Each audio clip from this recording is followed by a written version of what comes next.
Good evening. We are at Dakota here in Prior Lake for the nightcap, 7 o'clock, 7:30 game, in fact. It's Edina versus Moorhead, the Hornets versus the Spuds. I'm John Connolly here. You're watching on Youth Hockey Hub. I want to thank everybody for tuning in.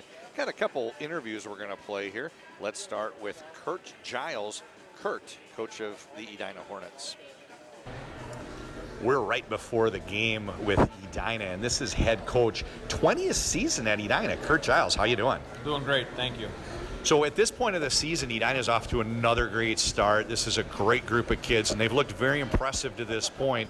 As you look out at the competition this weekend and really setting the course for the rest of the stretch drive, what are some of the things you'd like to tell today's viewers about the team and what you're working on and what you think the future holds? Well, the thing is, at this point in the year, what we're looking for is good competition, and that's what we really found again down here at this tournament. We've got a great game against Moorhead. We've got a good look at St. Thomas Academy, and then we finished with Chaska. So we've got great competition come up here. And traditionally, what we're looking for in regards to this at this time of the season is what we've got.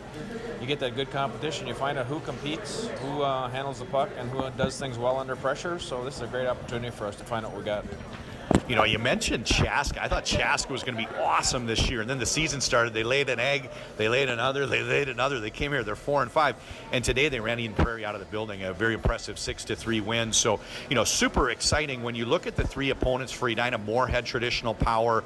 The second day, you've got St. Thomas. They're looking good this season, and then Chaska. So you have good competition. Let's hope it's not the only time you play 3 games back-to-back this year. No, absolutely not. You know, this is a great opportunity again for our kids to play 3 games in a row and see what that really feels like. So, great competition. We're really looking forward to the tournament. It's going to be a great tournament. So last year, a lot of people think that's as good a team as Edina ever had. I think the third place game was 11-0. Obviously, you wanted a championship, but hard to be more impressive than last year's Hornets.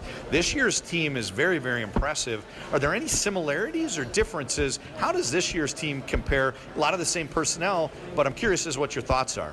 Yeah, I think we're a little bit different than we were last year. I think we're a little bit top-heavy in regards to Sammy Walker's line. You know, he contributed so many points and so many things to our team. I think we relied on one person or one line a little bit too much. So I think we got a little more depth this year. I think we'll see more depth from our teams all the way from line 1 through line 4, 6 defensemen. We've got 2 good goaltenders. So we're excited about our team, but as you know, we have a long ways to go. Thanks for all your time. Best of luck this week, and best of luck with the rest of the season. Thank you. So that was a few words from Coach Giles for Edina. Got a guest joining me in the booth today. Today's guest analyst is believed to be the tallest player ever to suit up for the Edina Hornets. Not just a novelty act, he was a key contributor in his senior season on the 1988 state championship team. He was drafted by the Chicago Blackhawks and went on to a playing career at Merrimack College in Hockey East. Ladies and gentlemen, boys and girls, please welcome Matt Henches. Hey, thank you for the opening. Appreciate it. 2 in a row, 2 games in a row. Get the opening twice, huh? Yeah, we shook off the rust, so Matt did double duty today. He joined me for the game preceding this. That was a good tilt to overtime affair, and it's a 3-2 win for Lakeville North over Prior Lake. Sure was a great game. We've had the last two have been one-goal games, and they're been exciting. Good games. Yeah, so in case you're just joining us and not familiar with what happened at Hockey for Life, Chaska 6-3 in the noon game. St. Thomas 4-3 over Stillwater. Chaska beat Eden Prairie, and then Lakeville North over Prior Lake. Now, I just played an interview from Coach Kurt Giles in his 20th year at Edina. Well, let's hear from Moorhead's head coach. So we're just moments before the drop of the puck. I'm here with Moorhead coach John Ammerman. He's also the president of the Minnesota High School Coaches Association. So, John, to this point in the season, you've played the best teams, and you've had great finishes. What was it, overtime loss to Andover, and you were in it with Minnetonka all the way down to the end. Yeah, and in both games we competed throughout. In both we just didn't have enough plays in the end. Andover first game of the year, and they made a few more plays in the end. We lost on a power play goal in overtime, and Minnetonka the second game in as many days, and we stuck around, but ultimately their depth in the third period came through, and they made a few more plays and scored an empty net goal on top of it. So. For the most part this year we've liked our effort. There's obviously a ton of things we have to improve on, and going forward we still have a month left. So like our effort so far, but a long ways to go from where we'll be in February. So it's pretty exciting. You've played some very good teams. These are teams that people consider right at the top in Minnesota. You guys have hung with them, and tomorrow may be able to beat them. But as you look at these three games this week, what are your thoughts? You're playing some more great teams here, and really a gauntlet at the Hockey for Life tournament. Yeah, and we're excited about our opportunity. I really do think we're making some huge strides in terms of how we're playing team defense. That's one area we've really needed to improve on.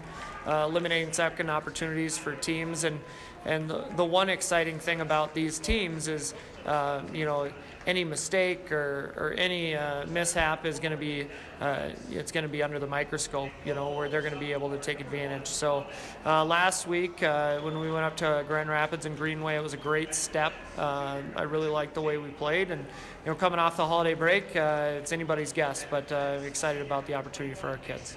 Well, I'm looking forward to seeing your kids play. Good luck this weekend and the rest of the season. Yeah, thanks for having us. Awesome. That's great. Thank you. So, Matt, we've heard from both coaches. We've given you a proper introduction. It's a great matchup here in the nightcap from Prior Lake. Tell me your game thoughts as we look forward to the drop of the puck.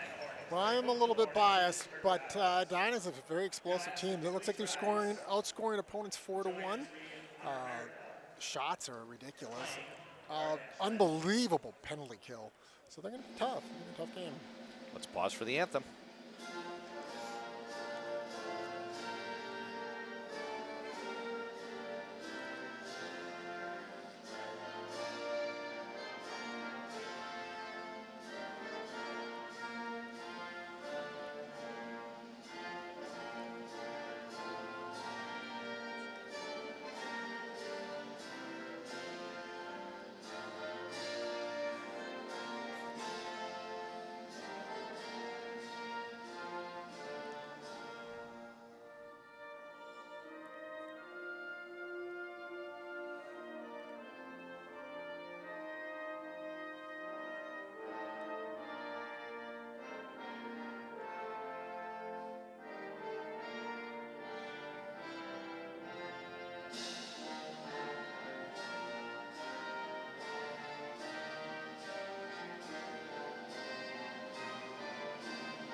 So, Matt, it's interesting. I'm sitting here looking at the line chart. Coach John Ammerman told me 3 times today they provided a line chart. He said, I have another one for you that has pronunciations if you need it. And I just brushed it off. No, I'll be fine. And then he mentioned again, I'm like, no, I'll be fine. So I'm looking down here. We've got F-E-I-R. I'm going to go with fair until I hear otherwise.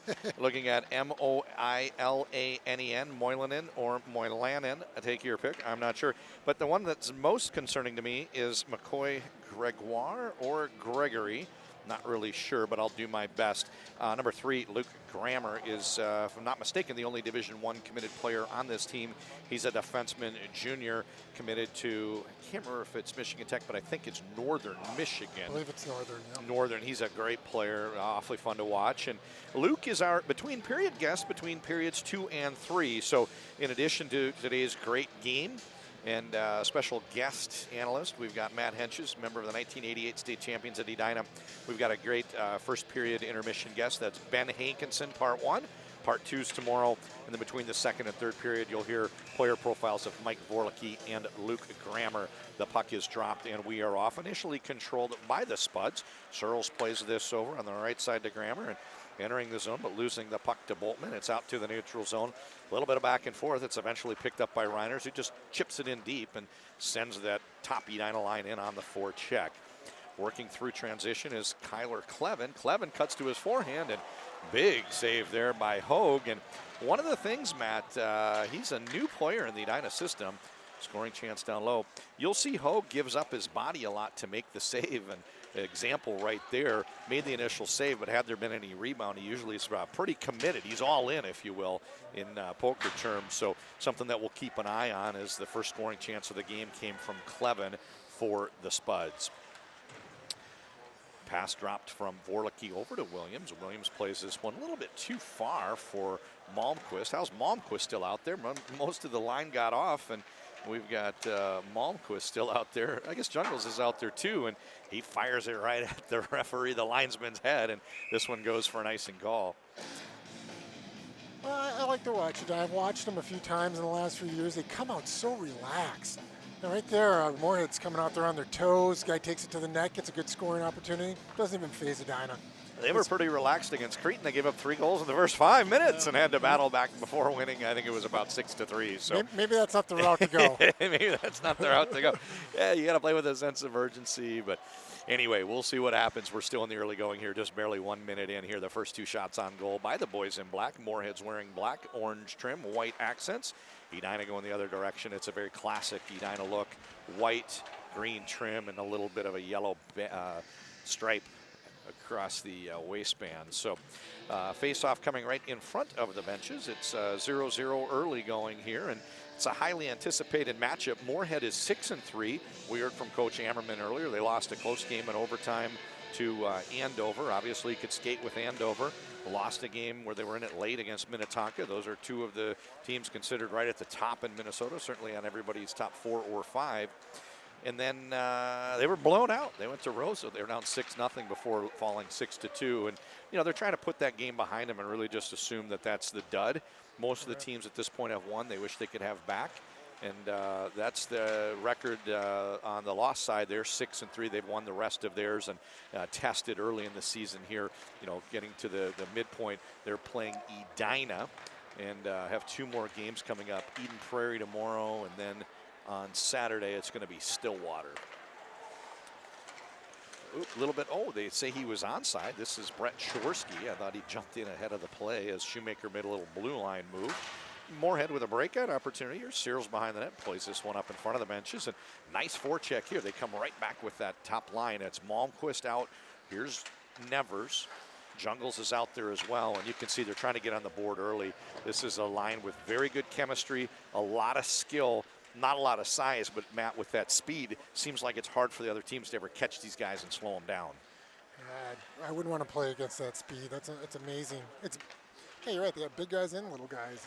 It's an interesting team. Matt's probably the largest, tallest player ever to play for Edina High, and you saw the kids outside the locker room. You said, they got 3 guys that are my height, and, you know, I mentioned, you know, it's a small team. You look at this line, a lot of guys about $150, and it's a big team when you get to some of the players like a Clemenson. Chorsky's almost your height, and, you know, it's a nice combination. Here's Jungles. Jungles plays this one to Malmquist. Little tip just wide off the stick on Evers, and wow, that was a real good scoring chance. Didn't miss by much. Yeah, it's bad enough you got to play against size, but then when you throw the mobility part into it, you can get in trouble real quick. Yeah, I had to go see him warm up. I couldn't believe it. I think you might have to revise your little intro because there might be a guy taller than me on that team. At least very close. Yeah, well, it's you know, it's interesting. You're every bit of 6 foot with no shoes, and you put skates on, and, you know, really a tree topper. And like you said, these guys look very physically imposing. Clemenson, Rugemer, Shorsky. player on the JV that's pretty tough. I mean, they got a lot of size. They've got a lot of size, but that top line doesn't have any size. They got 3 little jitterbugs that are hard to slow down. Little scoring chance here. Borst gets this one on goal. Borst, another player over 6 foot tall. He's just a sophomore over there on the right side. Colby in the face-off circle. He's working with Morton on his left side, and looking back at the blue line, it's Boltman paired up with Reiners. Face-off is won, however, by the Spuds. They work a breakout, trying to get this one to Fulmer. Fulmer rink wide, front of the benches, over to Henkemeyer Howe. Gonna maybe look at shortening that one. Isaac Henkemeyer Howe, possibly just Howe, in order to just save some time saying his name. When people have a hyphenated last name, a lot of times they do the initials. IHH just is a little clumsy to say. And Howe's a good name, too. So if you just go with Howe, that works. But that's a tough one to put on the jersey. He wears number 4. Wearing Bobby Orr's number, not number 9. So interesting. So face-off is to the goaltender's left. Kate blares over the loudspeakers, and we get our first look at Kavanaugh out there. He's playing with Clemenson and Rugemer. Kavanaugh has some real big wings out there. Clemenson's tall and Rugemer is thick. This is a very big, rugged line for Edina. Bringing it in wide and pushed over to the sideboard is Overbo. Now he's down along the end wall. Vorlicki tries to bring this one over in our direction and looking for a breakout path, but a good forecheck here so far from the Spuds. And a little miscommunication there. Rugemer leaves it for Williams, and neither one picked up the puck and allowed the Spuds to keep the zone time. They push it back down to the end line, and now kept in over on our side is Thomas Horan. Streaking out is Kavanaugh. He's got a lot of white space. He says, I'm just going to take all this space, skates at 100 feet, and ships it the length of the ice. First one onto the scene is Grammer. They're trying to trigger a lot of plays through Grammer. He's that modern puck-moving defenseman. A lot of guys that size are being pushed back to the blue line. And you hear every one of them compared to the same player in Minnesota. Who do they say they play like? Crowley? Jared Spurgeon.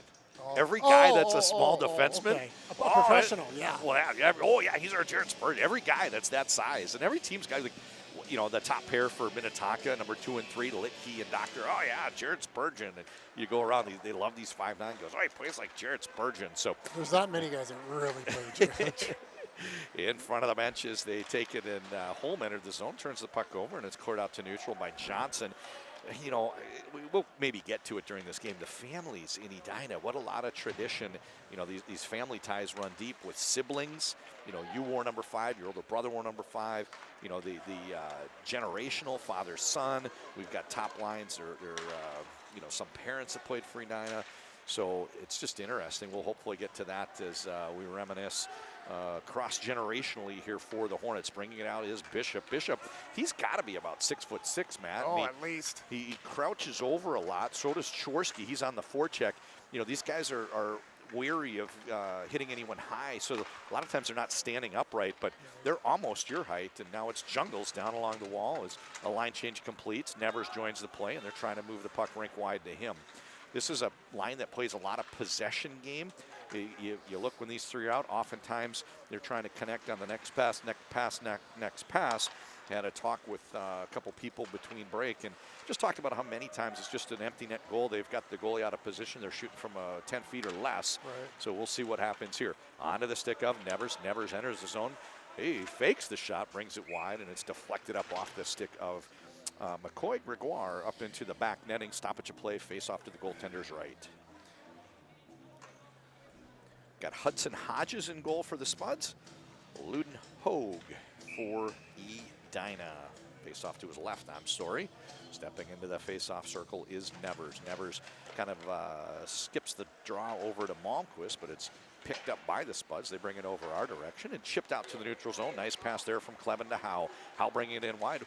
Works a shot. This one's a little bit high. Kind of breaks it out for Edina and out to the neutral zone. Back into their own end. On retreat is Gregoire. Little D pass regrouping to Gunkel. Tries a center breakout, not the wings, and stymied. It's onto the stick of Nevers. Nevers to Jungles. Buys a little bit of time. Nice puck protection. Got it over to Malmquist. And Malmquist, little guys, but these guys always come out with the forecheck because they're just so crafty down low. And what did we talk about? It's Malmquist from Nevers. Edina is on the board. That was a wonderful play. Good puck movement. Caught the guy in the back door. What a beautiful goal. I watched it all year so far. I've seen most of the Edina games, missed the Thanksgiving tournament, but I think I've seen the rest of them. they're small players, but they're so crafty. They come in and they just find ways to pull the puck off the wall. Next thing you know, the other team might be a little out of position. There's a tic-tac play. Nevers to Malmquist, and that makes it 1-0.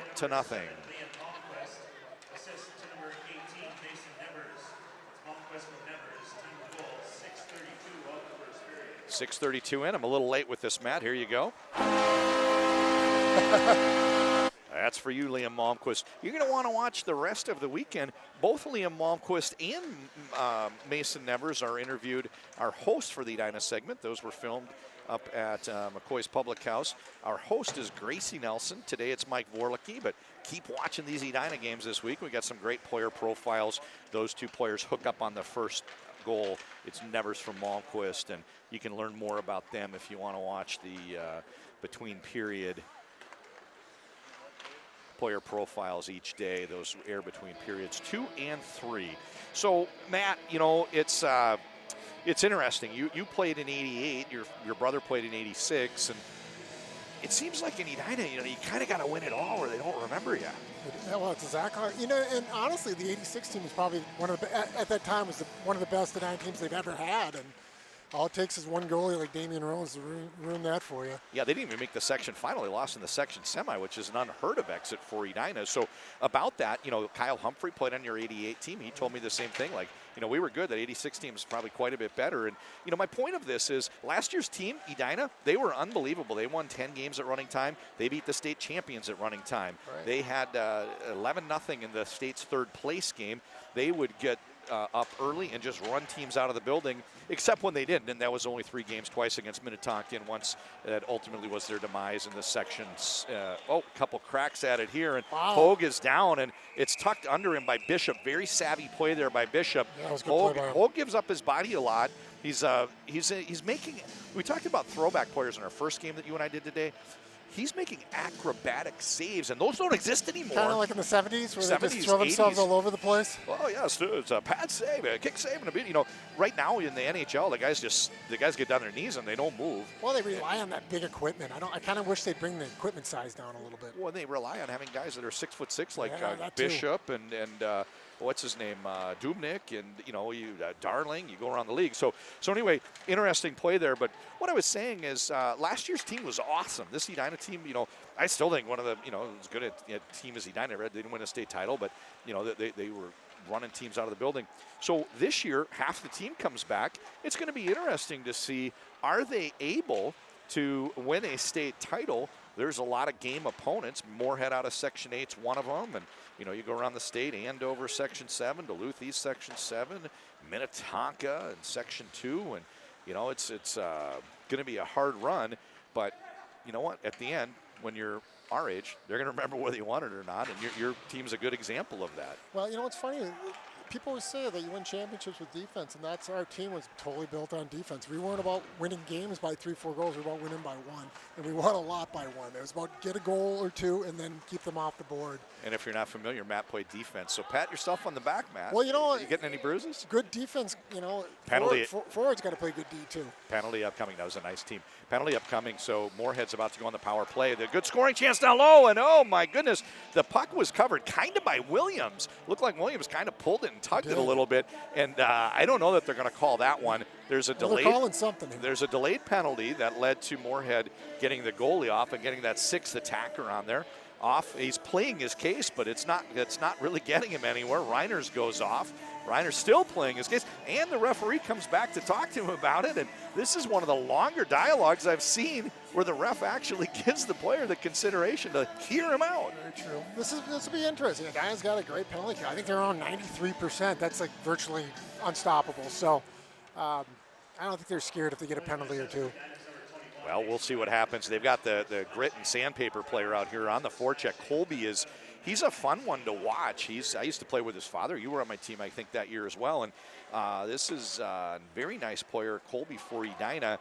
He's only got 1 point this year. I was shocked when I saw the stat sheet because you notice him out there, and PK is a great place to put him. So he's out with Jungles. He gets in those passing lanes. He skates hard. He's got a little bit of an edge to him. Kind of a Sean Avery for the modern era. Well, we were talking about celebrations before, and I think he was one of the guys who did the somersault at the blue line. Oh, a somersault, not even riding the scooter. Big save by Hogue, and onto the stick of Warlicky. He throws this one the length of the ice, and that's going to kill about 15 seconds, take it down to the minute mark, about 70 seconds remaining on this power play. Grammer tries to find a path out of the zone. He's going to skate this one, brings it up toward the blue line, into neutral zone, chip pass up ahead onto the stick of Horan.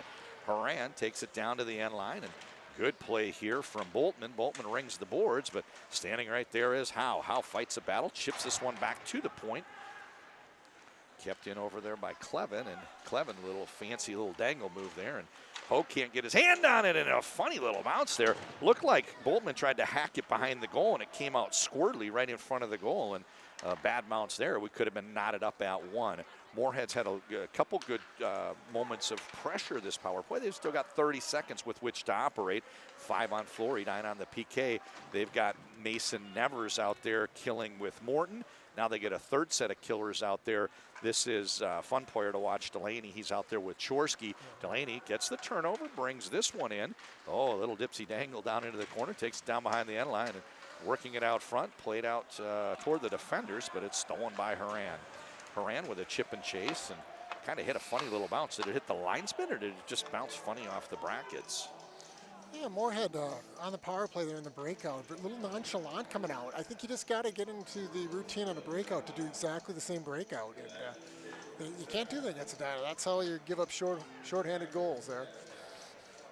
You know, Moorhead's played pretty well so far. They've had some great scoring chances. They do trail 1-0, and Edina's really only had that one juicy scoring chance. So kind of a frustrating start to the game for Moorhead. They're really playing well. They have 5 shots on goal. Edina's only got 3, but they do trail on the board, and next goal is a big one. You have a feeling, you know, they could get the next goal here and feel great about how things are going. However, if they trailed 2-0, you know, they got to be wondering, what more could we do? We're playing great, and we can't quite seem to get anywhere against these guys.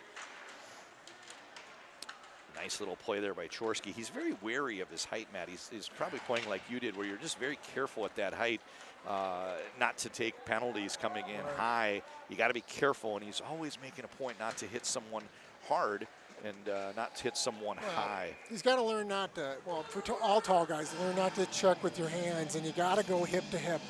Not even shoulder to shoulder, just stick to hip, and you don't have to blow guys up. You just got to bump them off the puck. Moment for a word from Tradition, a sponsor of the Hockey for Life. Tradition Companies is your one-stop shop for all your home and financing needs. From construction, land development, new home builders, mortgages, banking, and wealth management services, the Tradition family of companies has the solution for you.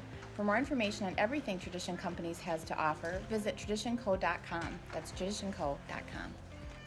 Back to the action on the forecheck is Kavanaugh. Edina's running 4 lines this year. Had a chance to talk to one of the very knowledgeable hockey parents in Edina between games, and he talked about last year they were 3 lines deep and just didn't go to that 4th line. They really were reliant on top 2 lines for scoring, had a checking line, and you know, beyond that, the players weren't getting a lot of opportunity to get ice time. This year's different. You know, they're rolling 4 lines at times against some of their opponents, and other times they go, you know, 1, 2, 3, 1, 2, 4. And while there's a goal, you know, an attraction, a pull, maybe to put your top guys out more and more and more.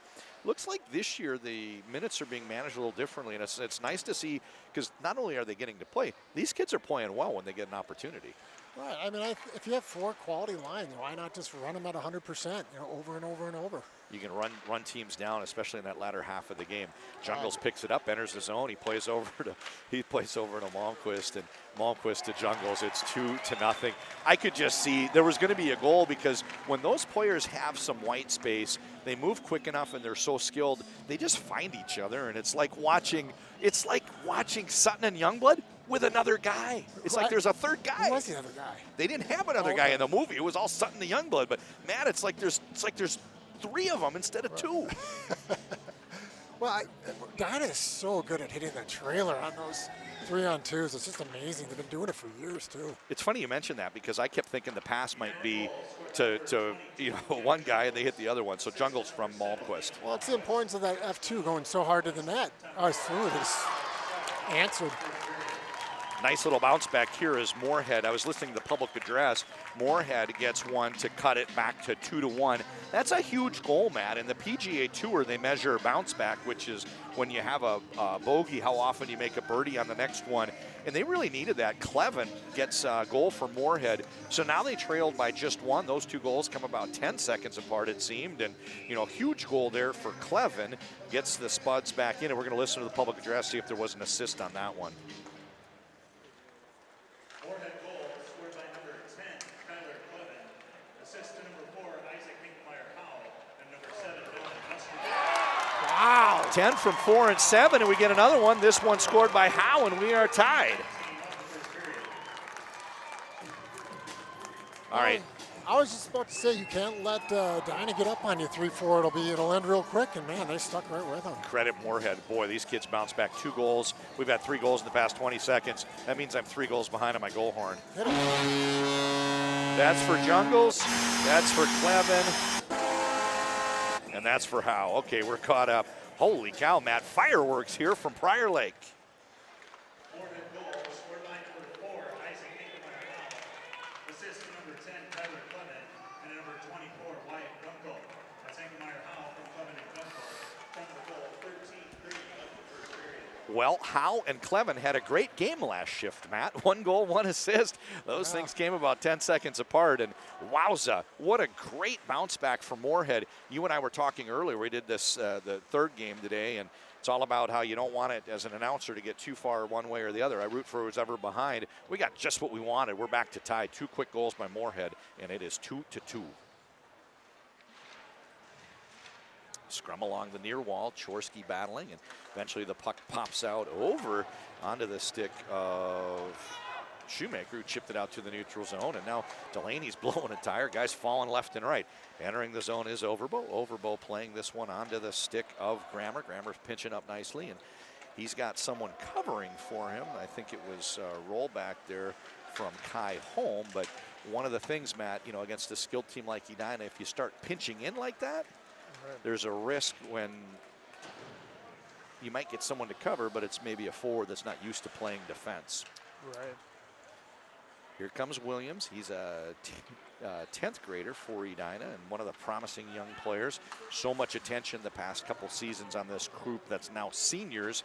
It's a little bit hard to, get some attention. And a player like Williams, he's a sophomore, Matt, but he's been committed to the University of Minnesota for over a year. Well, he's always been a big name through youth hockey, and if you watch him play the game, his puck control, his hockey awareness, it's pretty obvious why he is. Off for the Spuds. Penalty has been called. Going off is Gregoire. Edina has a power play. There's a minute 50 left in the period. 2 minutes goes up on the board. This is a power play opportunity. They've inverted a little bit. They're putting Boltman down low, and they're running Nevers out top. So Boltman's what you used to call back in the 80s that Tim Kerr effect. Right. Got the big frame down low, and he's just there trying to be, rebounds, tips, and maybe a distraction. They play this one back to the point. Vorlicki, the other defenseman that's out there. Jungles out to Vorlicki. Vorlicki with a wrister, doesn't miss by much. A huge bounce off the end wall, and here comes Malmquist. Malmquist, a little give and go with Vorlicki. Vorlicki puts this one onto the stick of Jungles. Jungles, senior captain, plays to the other one, which is, we got all 3 captains out top here. Nevers, Jungles, and Vorlicki. Down low to Malmquist, weak side, and what a big, huge blocker save. Nevers was firing into an open net. Huge save by Hudson Hodges. Well, what's so great about Edina's puck movement, it just freezes you on a penalty kill, and that puck's moving around so quick your brain can't follow it. So they freeze you, and eventually they freeze you, and that puck comes across the crease, and you get a good solid shot. Talking a lot about Edina, and they've got a good team, but you know what, Matt, it's end of the period here, and we are tied. Moorhead's really having a great go of it. They lead 7-5 on the shot clock, and a huge save there like Hudson Hodges. If they're going to come out and win a game like this today, they're going to need to, take advantage of the chances they get good goaltending, and play hard throughout. So if I'm John Ammerman on the bench, I got to be feeling pretty good right now for Moorhead. Entering the zone is Nevers circling, slowly circling, and plays this one out top to Vorlicki. Vorlicki's pass doesn't quite connect, however. It's turned over, and Johnson fires this one the length of the ice. Still 40 seconds to go in the period. Vorlicki brings it out from behind the goal, slowly up through neutral, and Onto the stick of Jungles. Jungles takes it in wide. He evades the check and comes in and tries a short side. He tried to chip it up, and he had a little crack of daylight there, and you could see what he was shooting for, Matt. He almost converted that shot. Yeah, it was close though. He had a good chance at it with the time on there. There's no reason to set it up. Take it if you have the opportunity. Hogue plays this one to Nevers. We've got 10 seconds left. Nevers comes out of his own end. Probably time for one more shot. Gains the red, tries to gain the blue, and gets pulled down in the process. Tries to regain his feet, and 2 seconds, 1 second. Vorlicki, as time expires, hits the leg pad of Kyler Clevin. This one goes off to the side. So, Matt, any thoughts before we take our break? Wonderful first period. It was fantastic. What else can we ask for? Just didn't want it to be a blowout. Now Moorhead's in the game, and they're kind of starting to take a little momentum. Awesome. 3 goals in about 20 seconds there. I'd like to see the official game sheet. So, second to third period guest from a great place up in Moorhead, Legends Sports Bar and Grill. We've got Luke Grammer as the guest. He was interviewed by one of the friends and students up there from Moorhead off the track team, Zach Johnson, cross-country team, and then Mike Vorlicki. But our first period guest, a friend of yours, friend of mine, and part 1 of a 2-part interview. I want to invite everybody to stick around. You're going to catch Ben Hankinson, Edina 87. Ben Hankinson is our guest between periods 1 and 2. We'll be back in about 12 minutes.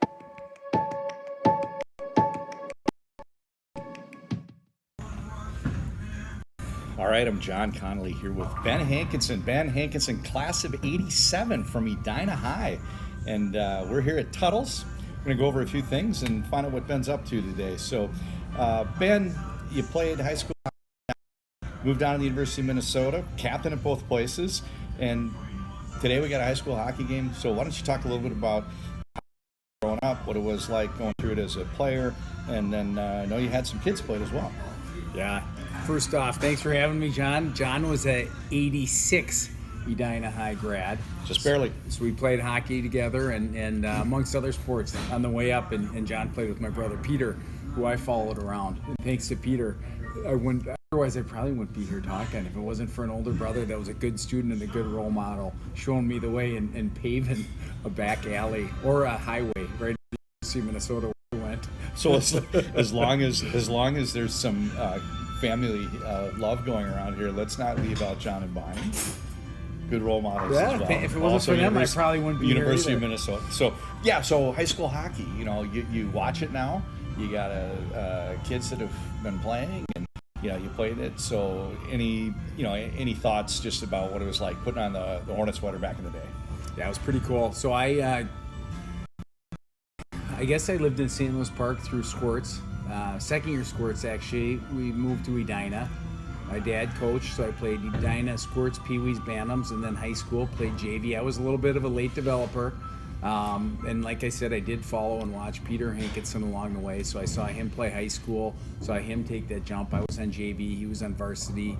They won it his sophomore year, and that would have been like, 84? They won the state tournament. I was on JV, so I got to the varsity team, and I was lucky enough to play. And I want to say we had dominant teams back then, but you look at the kids that are going on to play college now, I think we had probably 7 Division I players on that team, and it was absolutely crushing because we were number 1 in the state, I think, a big part of that year, and we ended up losing to go to we lost to Richfield to go to state that year, and they were obviously an underdog team. They had a goalie, Damian Rhodes, that's been one of the last goalies to go on and have a really solid career.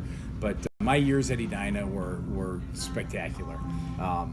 Played with some great players, got the privilege to play for one of the best people and coaches of all time, Willard Eichla and his wife.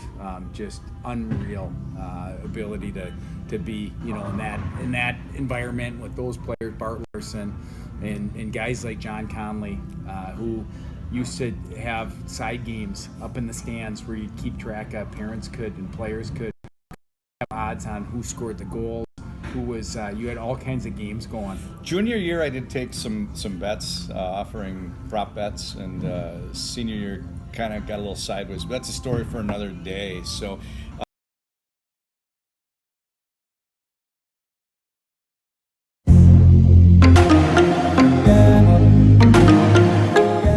Minnesota's hockey culture is one of, if not the best in America, so it's only fitting that one of the best hockey camps in the world is right here in Nisswa.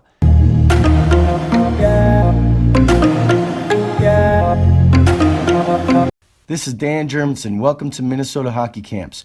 We are gearing up for our 39th summer based in Nisswa, Minnesota in the beautiful Brainerd Lakes area.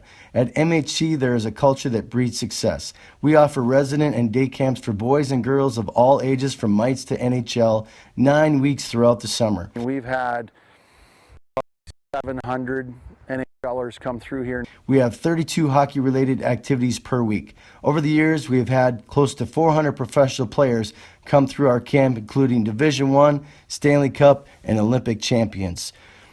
I'm a little surprised that this camp is still here. To be honest with you, we thought it would be about a 20-year run, and it actually got better. Visit our website at mnhockeycamps.com. Registration opens January 1st for 2019. Anyway, you mentioned 7 Division I players. I think I counted, if you took the kids when you were in 11th grade, the 10th, 11th, and 12th graders, and there's Notre Dame was transitioning from Division I back to club, back to Division I. So if you include the Notre Dame players, the Division I hockey players, the kids who were 10th grade on JV, I think it was like 16 Division I players, and then one who didn't play Division I hockey, played baseball, but had a couple years of AHL. Yeah, and Brendan Maley. Brendan Maley. So pretty amazing era, and talk to people and they say so much has changed, and I keep thinking not a lot's changed. And you and I went on a spring all-star team up to Winnipeg, and that kind of was a predecessor. John Hoffman was kind of years ahead of the curve with people for what spring hockey and off-season hockey looks like today. And there were some kids, 3 on your high school team that had come from the West Coast, and those were some of the people that were kind of the leading edge of hockey markets. And I do know hockey's changed, but you know what, we kind of had a front row seat, and things really had some element that it became even back in the mid 80s. Yeah, we had a lot of fun, and all those guys, like my line mates were Jimmy Carroll, my junior year. He was co-hockey Minnesota Hockey Player of the Year with Bloom at Burnsville, and Jay Moore, who was like an unreal crafty forward that had a great career at Denver. We were probably, second line behind Peter Hankinson and, Tim Keel, who played at Notre Dame. And yeah, there was some, we had a lot of fun. Good teams. Yeah. So anyway, I always thought that you were destined to be a game show host, Ben. And, I used to tell you that all the time. But life had different plans. So let's talk about maybe where things went sideways and what you wound up doing. So I know you've got a real fun career, at least to the outsider. So let's talk about what you do now and things that.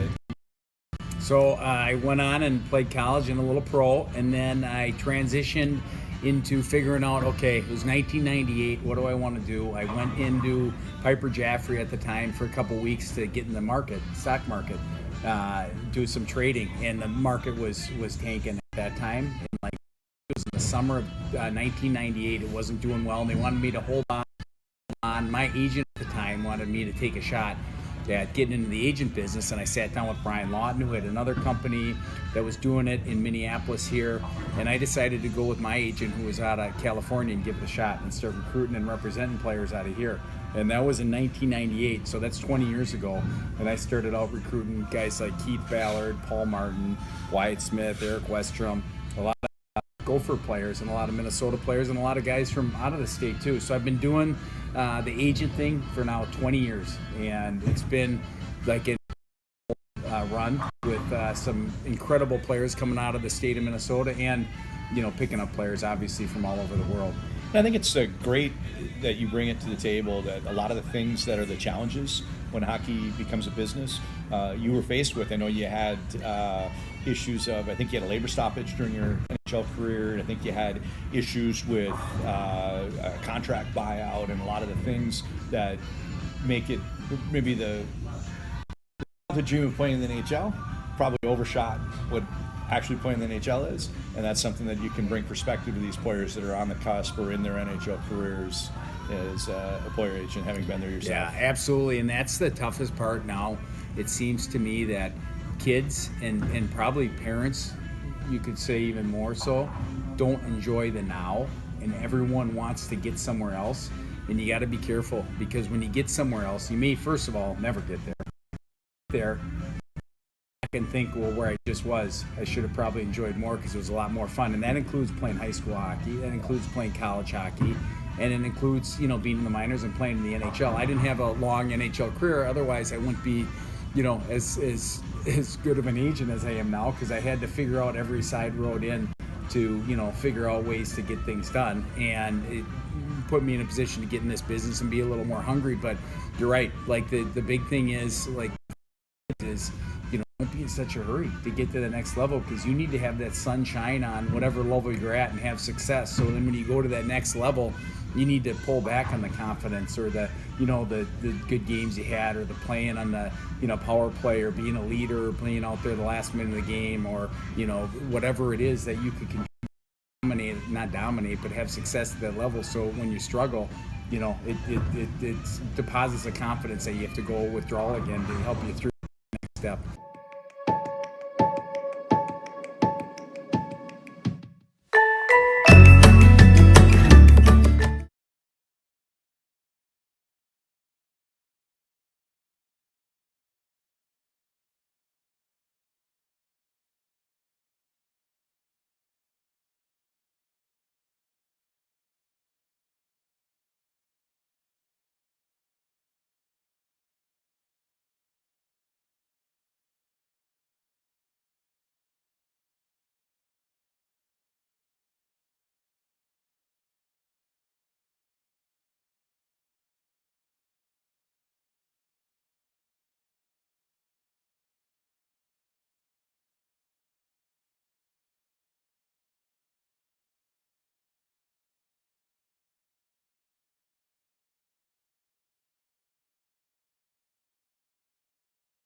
Back. Whoa, what an intermission, Matt. You know, get me inside the locker room. So imagine you're wearing black and Coach Ammerman comes in. It's 2-2. What do you think the talk was? Oh, you tell them about how well they did and say, you know, keep it up. Do what you did. You guys can skate with them. That's the comment that's always made. Look, you showed you can skate with them. You got them worried now. Stick it to them. Yeah, so what a great bounce back. They fell down 2-0 and about 20 seconds later scored 2 goals. On the other side, it's not his first rodeo, Coach Giles. So what do you think the operative thoughts are for the Hornets? They start this period with a little 10-second overhanging power play, but quickly back to 5-on-5. Well, you go to the other locker room and they say, hey, don't worry about it. We got it under control. You guys know what to do. There's such veterans over there, and they got 10 seniors. So I mean, I think they realize what they can do and they know what's coming. So here's the good news, Matt. Right? You just played Cretin. You gave up 3 goals early to them. This is only 2. Don't worry about it. We can go outscore them. And Tommy Nevers in the house. He's walking right in front of us. And the reason I mentioned that is we've got between period guests coming up. It's Vorlicki today. Nevers is going to be one of the next 2 days, and Jungles for the other one. So tossing a little Liam Malmquist. People will definitely not want to miss the between period interviews we have upcoming. Boltman behind the goal plays this one out to Nevers. A little bit too far for Malmquist. And on retreat, here comes Howe. Howe plays this one in front of the bench over to Westra. Westra into the middle to Clevin. Howe. It's taken away by Reiners. His pass doesn't connect, but he does clear it out to the neutral zone. Fired in deep. Hogue gets his stick on this one, leaves it for Boltman. Boltman, Malmquist. Malmquist throws it out to the neutral zone, and it's grabbed up by Grammer. You notice when Grammer's on the ice, a lot of things flow through him, Matt. It's almost like the kids are told, almost like in basketball, like everything goes through him and get the puck to Grammer. When he's on the ice, the puck is on a stick a lot of the time. Well, and it's obviously, I mean, just by watching him, it takes you about one shift to realize how good he is. But, you know, just like Chaska, I watched theirs. It took 1 second for me to realize how good their guys, and they run them through these guys, and they're so good at controlling the puck and slowing it down and hitting all the right passes. I mean, they're not having a tough time getting up the ice. Into the face-off circle is Brett Chorsky. If you join us for the games tomorrow and the next day, joining the booth, taking Matt Hedges' spot, it's going to be Tom Chorsky, Minnesota's first Mr. Hockey, tied up with a pre-existing engagement today, Minnesota Wild duty for Fox Sports North.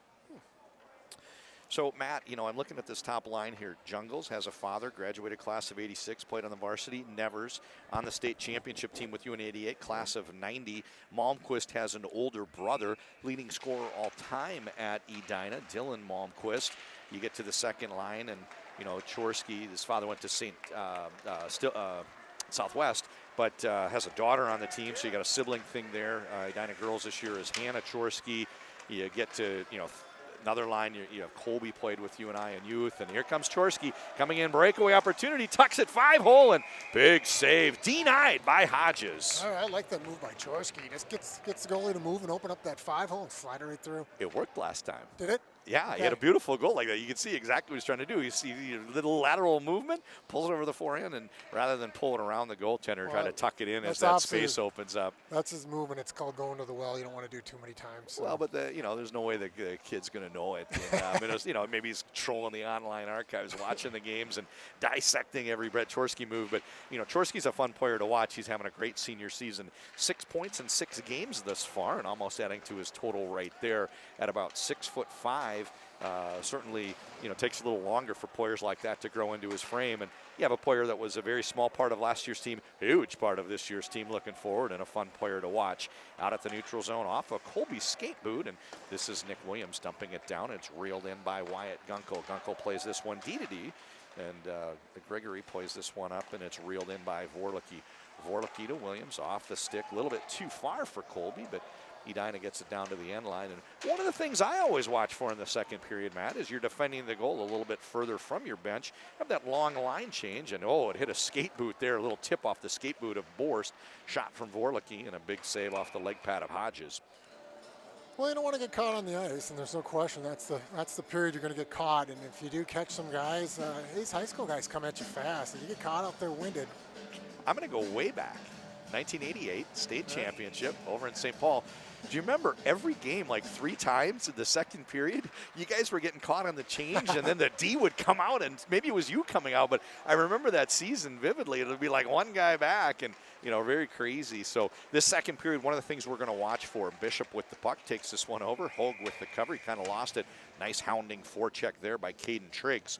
But one of the things that I like to watch for in the second period is you can get stuck. Maybe you don't get the line change and you just get long into a shift and you get your legs tired, or maybe sometimes that you get the man off and you give up the odd man rush in transition because you didn't realize the puck turned over. Certainly something to watch for as second period unfolds. Ooh. Big save, Hogue. He had the angle, close that one down, gets the cover, and we get a face-off coming over to the left of Hogue. Shots 8-8 on the shot clock. One of the things about the nature of Edina's play is they tend not to rack up a lot of shots, a lot of puck movement, tick, tick, tick, and then finally the tack and toe banging it into often an open goal mouth. So sometimes they don't get as many shots on goal before the goal as maybe another team. Here comes Nevers up to Jungles. Talked about that zone entry earlier, and they hit, Malmquist went far side top corner, and there's no better line in the state of Minnesota. I haven't seen every team play as much as I've seen Edina, but this is a team that enters the zone as well last year as last year's line with Nevers, Jungles, and Walker. Nevers, Jungle, and Malmquist this year, and see a couple scoring chances right there. They just do a beautiful job finding that open space and then moving the puck to the open man. Well, that's an amazing line, and if you don't have to send them out there every other shift, when they do come out, they're coming at you at 110%. That's a tough line to deal with. So let's get through some of these college commitments next as we talk through these lines. We've had Grammer.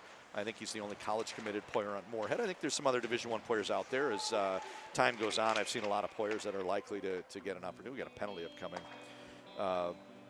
Opportunity to play college hockey, but as of now, Grammer's the only one committed.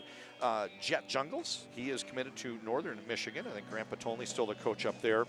Mason Nevers has the distinction, Matt Henches. He is the, looks like the referee called the offside. When I saw the arm up, I usually wait for the linesman to call the offside.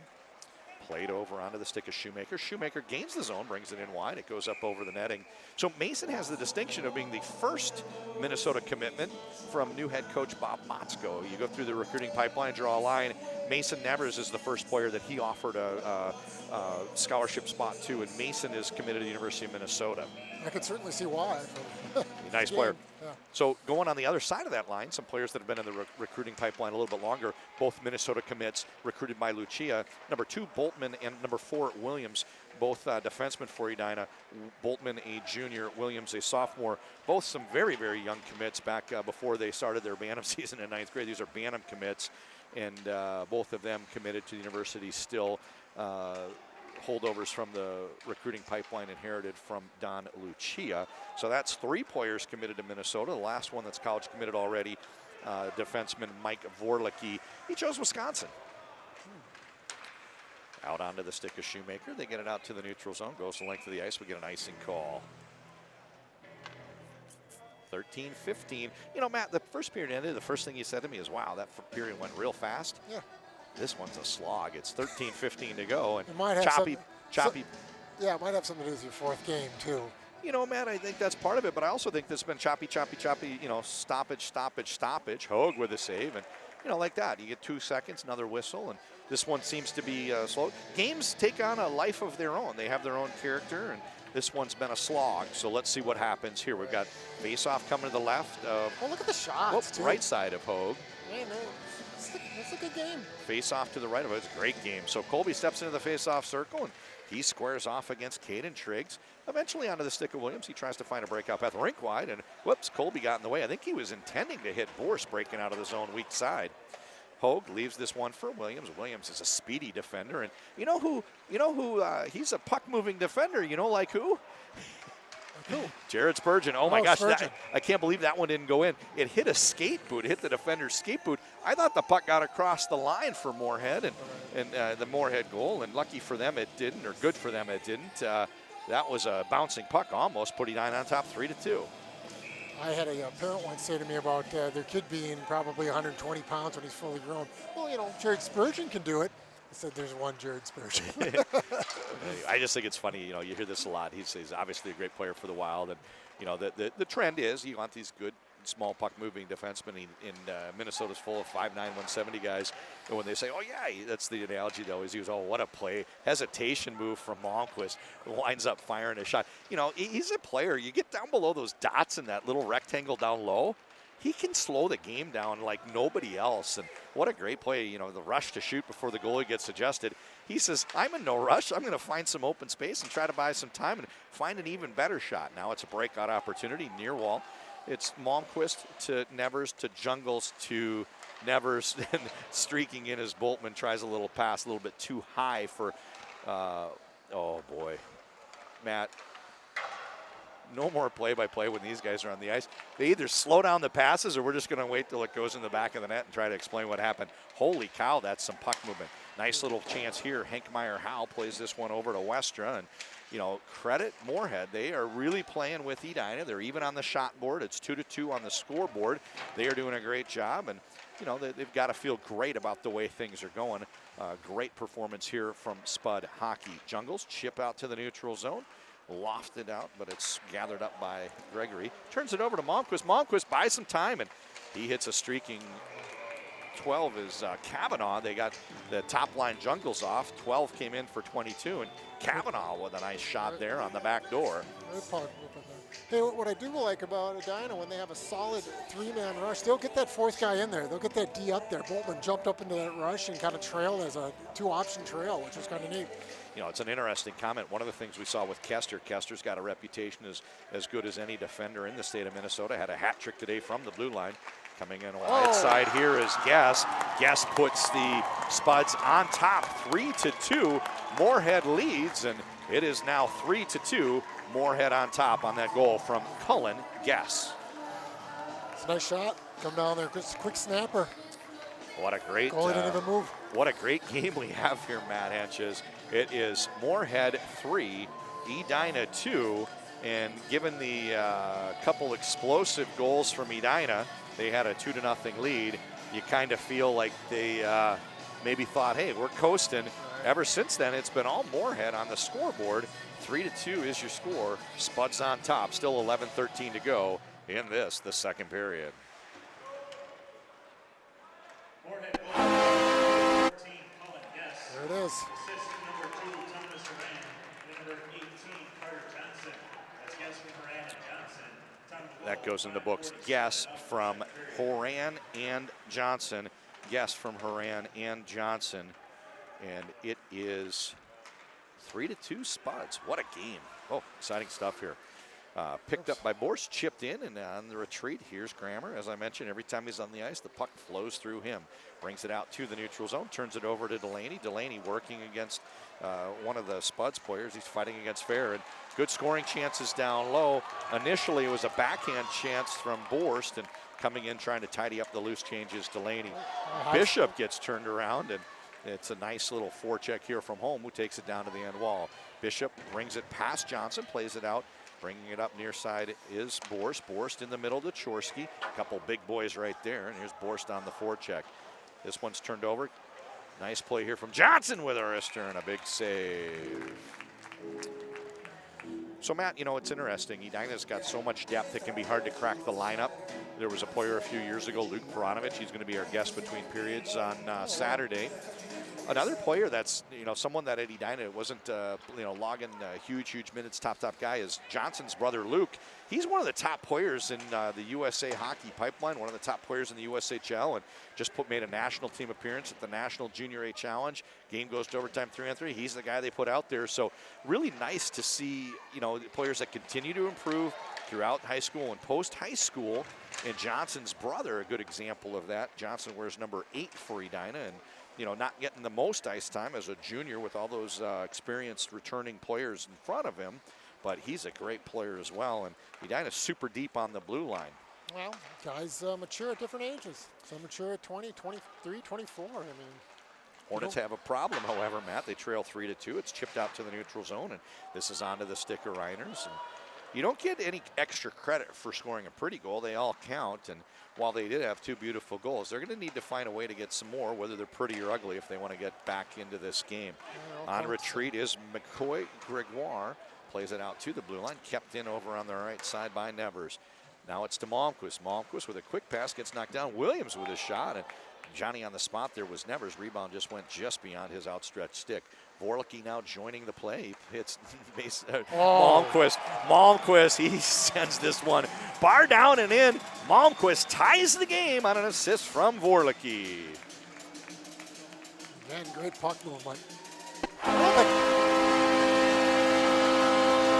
I don't think I've ever shot a puck like that, even at the park. I mean, that's amazing how some of these guys can shoot. You know, there's so much snow when I go down to the park. It's hard to get the puck off the ice.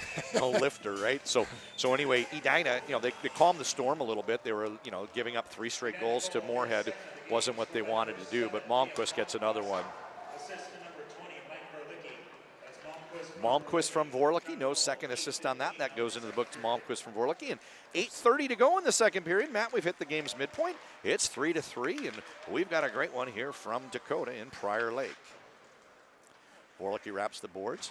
Malmquist chips this one out, and first one to arrive is probably going to be Nevers. Nevers, he's got Jungles in the slot, and wow, these guys, they just, it's like, you know, they say twins, they kind of have a second sense, they know what each other are up to. Right. This is like triplets. They're not related, but they seem to be keyed in on each other very, very well. Big shot goes just up over the crossbar. Nice steal there from a forechecking Carter Johnson. Breakaway opportunity semi here for Malmquist. Cuts over to his forehand, and it's into the back of the net. I think the goaltender made the save, but when he turned, he ends up knocking it in. Nonetheless, throw your hats, folks. That's 3 for Liam Malmquist. He's quick. Wow, what an explosive player. Yeah, I think he might have fanned on the shot or something, but I think he got a shot off. I don't know that it was a hard one. The goalie made the save. Next thing you know, he almost turned like a revolving door. The puck got on the backside and turned it in. We've got our producer, Justin, nodding. So goaltender made the initial save, but couldn't tidy up the rebound, and it ends up going in. We got one hat. How about that? Have you ever seen that before? One hat. Usually it's like a bunch of guys throw their hats in the NHL or something. I've always thought, I'm not throwing my hat. I don't know what hat I'd wear to the rink, but I'm not giving it away. We had one hat thrown. Liam Malmquist, take a bow. That's Malmquist from Vorlicke again. Malmquist from Vorlicke. Edina now leads 4-3. So, Matt, this is a game of flows. Edina had a 2-0 lead. Next 3 were scored by Moorhead, and then the 6th and 7th were scored by Edina. You know what? The Twins won 2 World Series in '87 and '91. Both of them were this way. Win the first 2, lose 3 on the road. So this is 4-3 is your score. The first, second, 6th, and the 7th goal scored by Edina. Spuds in the middle there with 3, 4, and 5. Back to Reiners on the point. Reiners plays this one over to Boltman. Boltman gets this one onto the stick of Borst. This is a wrister. It comes up a little bit high. Borst on the forecheck. Tries to get the puck, and it's thrown out to the side. Nice play there by Searles. Played back to the point. Delaney looks for Borst down low, and you know, Delaney hasn't scored yet today. He's a crafty player. We'll talk more about him as the game goes on. Behind the end line, strong on the forecheck. They're working against Cyril's. Played out to the blue line, kept in by Reiners. Reiners, snap pass off of his stick onto the stick of Shoemaker. And we've got Shoemaker all over the ice, wall to wall here, both sides, and playing all 85 feet wide. Boltman, neutral zone, plays it over to Reiners. Reiners, nice short pass to Colby. Colby enters. Oh, the defender blew a tire, and he comes in wide. Tries a centering pass and didn't quite connect. And boy, the goaltender was really scrambling there. Hodges is on his heels all of a sudden. Well, they had Moorhead trapped there. You can see that it's iced up there. Got him trapped on the ice, and as we were talking about, that's a second period trap where they can't get off the ice. So, Matt, one of the features, we did this last game. I like to look in high school hockey and talk a little bit about these two communities. So if you're from Moorhead, you might know a few things about Moorhead. Maybe you'll learn a little bit more today. And if you're from Moorhead, you may not know a lot about Edina and want to share some things about maybe some of the people that attended these fine institutions. So that's one of the things I'll be talking about next few stoppages. We've got Edina's line of Jungles, Nevers, and Malmquist out there.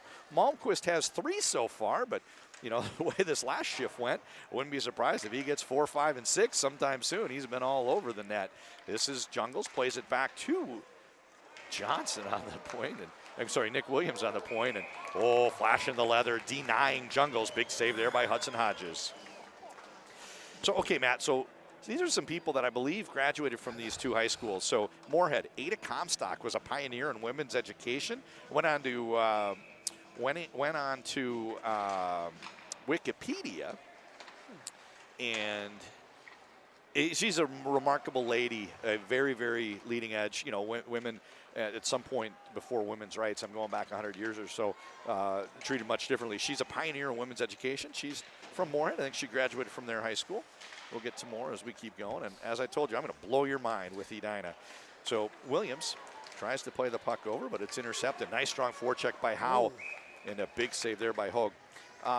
Betsy Gulsvig, stage actress from Moorhead. And another person for the state of Washington, a 36-year senator. He was in the Senate for a long time. Warren Magnuson, he attended Moorhead when he was younger before he moved to Washington. And then the father of modern excuse me. I'm going to try that one again. The father of modern elk management. So I guess in terms of managing the elk population, Olaus Muri. Olaus Muri attended Moorhead. And then the last thing isn't a person, but did you know the dilly bar was invented in Moorhead? I did not know that. Jungles brings it in wide, takes it out to the slot, and he hits who else but Malmquist. Fans on the shot, but he gets it down to Boltman. Boltman plays this one behind the goal, and opportunity here for Carter Johnson. He goes on a guitar solo, brings it up to the neutral zone, and plays this one over to Horan. Reiners chips it out to neutral, a little bit too far for Malmquist, but he gets this one eventually reeled in, steps in offside. All right, Matt, are you ready for these? This is some stuff you didn't know about people from Edina. The first one you do, woo! Ric Flair. Ric Flair, okay, Yeah. Edina graduate. So there was a TV show, Newhart. Julia Duffy was the actress on Newhart. So Yeah, Julia you Duffy from remember her? She's Newhart, from right? Edina, right?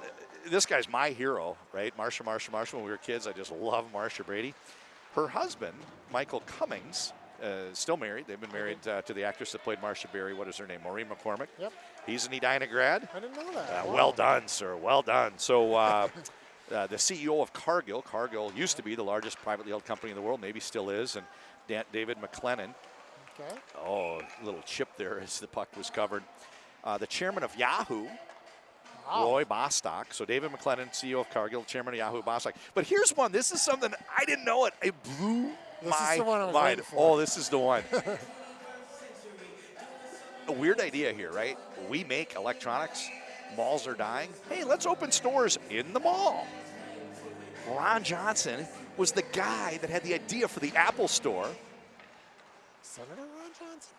Guy from Edina, I guess. And not only that, he says, I'm not going to rest on my laurels. Like, I go to a meeting, one good idea. They're like, oh, that's a good idea. I'm like, I'm done. He says, we're going to have a Genius Bar. So he created the Apple Store concept, and then the Genius Bar. Ron Johnson, Edina graduate. I think it was sometime in the late 50s. So anyway, I had no idea. So this Apple executive created the Apple Store, Edina graduate. I had no idea, and I went to Edina. That's amazing. Yeah, so anyway, we'll get back to the action here. 3:43 remaining, and if you listen again tomorrow, if you're watching Moorhead, you'll see this, you hear the same stuff about Moorhead, but maybe learn something about the school they're playing. And same thing for Edina, as we talk about. St. Thomas had some great stories, and day 3 it's going to be Chaska, talk about the people that graduated from those schools. Face-off comes to the left. We've got a penalty kill situation for the Hornets. Going off is Vorlicki. Holding on Vorlicki. Oh, this one's played up into the slot. This is a backhand just over the crossbar from Nolan Westra. Moorhead looking to tie the game. They trail 4-3. This power play comes at a much needed time. 3 minutes, 20 seconds to go in the period. Westra plays it out top. Grammer.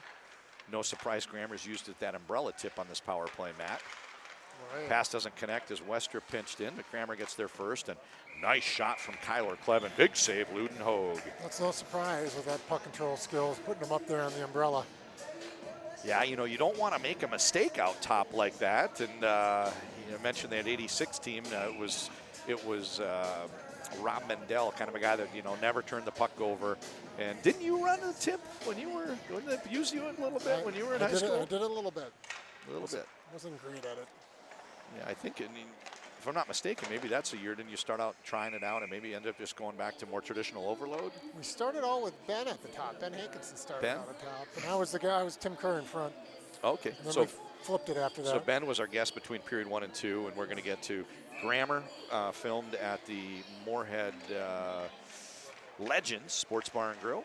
And Mike Vorlicki, our guest, interviewed by Gracie Nelson, Edina student Gracie Nelson, interviewing him from McCoy's Public House. Back to the action here with 67 seconds to go in the man advantage. Grammer out top, plays this one down low to Clevin, and Clevin gets it back to Grammer. A little two-man game going. Grammer, snapper looking for the tip. Howe behind the goal and fires this one toward Hogue, and a couple bounces at it, and guess who chips it out? It's Malmquist. Malmquist having a nice game today. Malmquist has been outstanding. He's killing this penalty with Colby. Still 40 seconds to go in the man advantage. Westra pulls this one over, sets up on the half wall. Active stick from Malmquist, tips it to the blue line, but it's kept in by Howe. Howe's listed at 6', 200. He's playing that way. He's kind of a man size in a high school boys game. Good kid. He's been very, very good so far today. Over on the right point, it's Gunkel. There it is. Oh, huge save by Hogue. Huge save. He got over there. Caden Triggs got a good shot off, and this one goes just up over the crossbar. But, I mentioned how athletic Hogue plays. Sometimes he seems to overcommit, maybe going for those pucks. But there's an example of it really coming in and working to his advantage. Chorsky, you know what, Matt? Oh, he took it between his legs. He tried that. Thomas Hurdle did it when they were running up the score on somebody for his 4th goal of the game. He is so coordinated.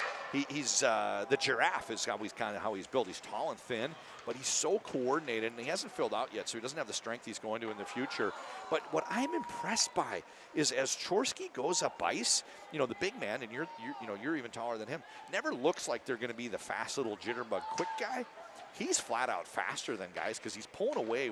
Watch this. He's pulling away when he decides he wants to skate. He's deceiving because his strides are longer. Oh, what a pass. Delaney took that feed from Chorsky. Nice little spot, on the doorstep backhander. Huge save by Hodges. Keeps this one 4-3 Edina. And all of a sudden, what was once even on the shot board, take a look, Matt. 24 for Edina, 14 for the Spuds. Edina's put the pedal down, and they're not looking back.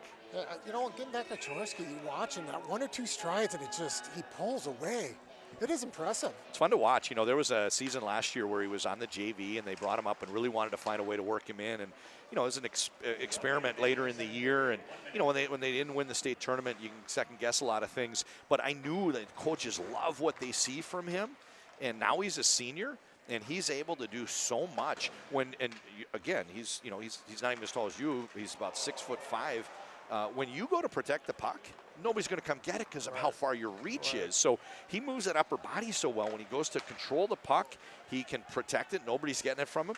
He's moves the lower body well. He's got super fast feet for a guy his height. Jungle's trying to get the steal, tipped it out to the neutral zone, and Cyril's is forced to really fight him off and dumps the puck in.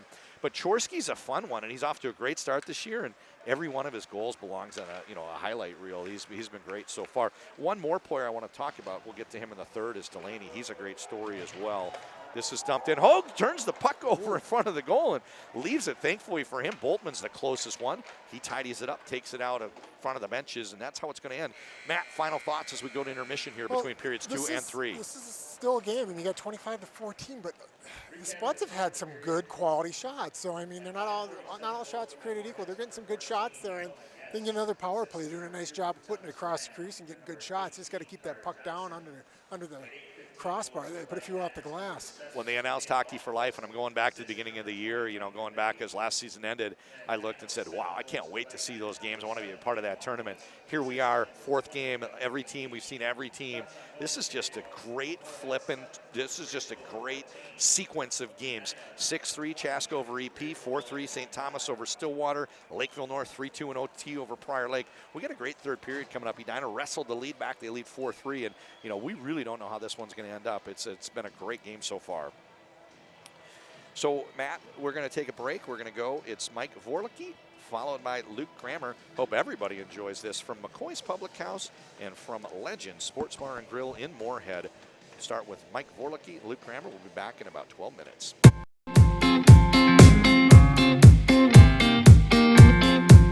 Hello, this is Gracie Nelson coming to you live from McCoy's. I'm here with number 20 and forward, Mike Vorlicki from the Edina Hornets. Mike, how are you? Pretty good, how are you? I'm great. So let's just start off with a little warm-up activity. So can you tell me 2 lies about yourself and 1 truth? Yeah, definitely. My first subject is going to be I'm a dog whisperer. I can actually communicate with dogs. Second one will be I've walked across the Grand Canyon. I literally walked across the Grand Canyon. Third one is I was born with the 6th toe, but it got removed right when I was young. Wow, that's cool.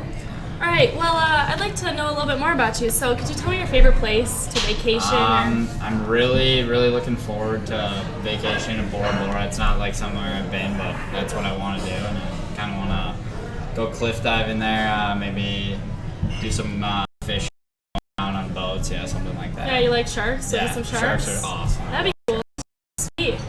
All right, so I hear the locker room's a big place for music for the team. Huge So place. do you have a favorite artist? I really like 21 Savage. I'm a rap guy. Wow.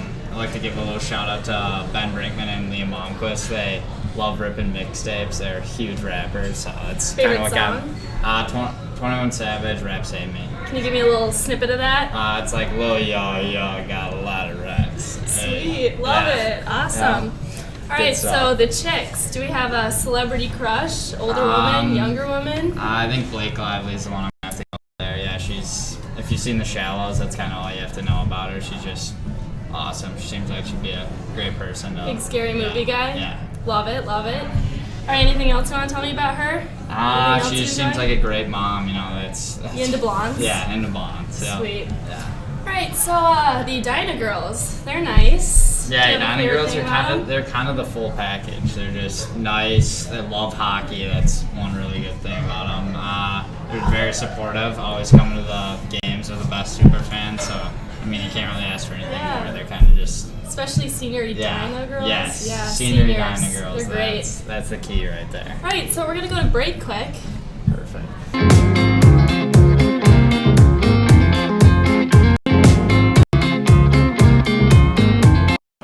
I'm Marty Collins. I own McCoy's Public House in St. Louis Park. Come down and check us out sometime for happy hour.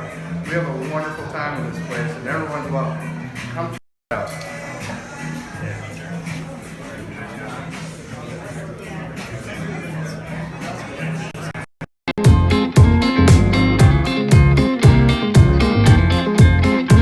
All right, we're back at McCoy's in front of this cozy little fire. It's here toasty with in here. Captain Mike Vorlicki. So let's go back to what we were talking about earlier, your 2 lies and a truth. Can you recap? So the first one was I'm a dog whisperer. I can communicate with dogs. Second one is I've walked across the Grand Canyon. And the third one is I was born with 6 toes, but one was chopped off at a very young age. Okay, well, I know that you're a big dog guy, so I feel like you can have Louie those and Tanner, yeah. deep connections. Yeah, your own dogs at home. That's cool. So I feel like that one's true. The 6th toe, I've definitely not seen any scars, and I feel like it'd be kind of hard to skate. Yeah, so yeah, I I'm gonna guess. say that's a lie too. And you're a pretty adventurous guy, so I'm gonna go with the Grand Canyon one. You got it. That's spot on. That's right, actually. Well, I'm Jesus. here with Captain Mike Borlicki, and thanks for tuning in.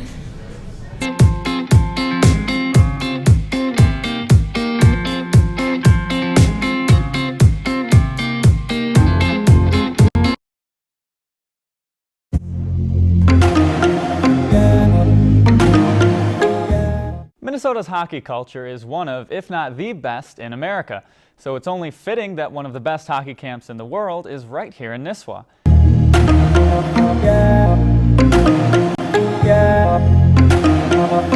This is Dan Germanson. Welcome to Minnesota Hockey Camps.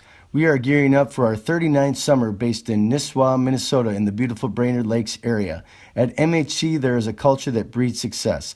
We offer resident and day camps for boys and girls of all ages from mites to NHL, 9 weeks throughout the summer. We've had probably 700 NHLers come through here. We have 32 hockey-related activities per week. Over the years, we have had close to 400 professional players come through our camp, including Division I, Stanley Cup, and Olympic champions.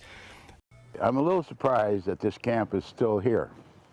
To be honest with you, we thought it would be about a 20-year run, and it actually got better. Visit our website at mnhockeycamps.com. Registration opens January 1st for 2019.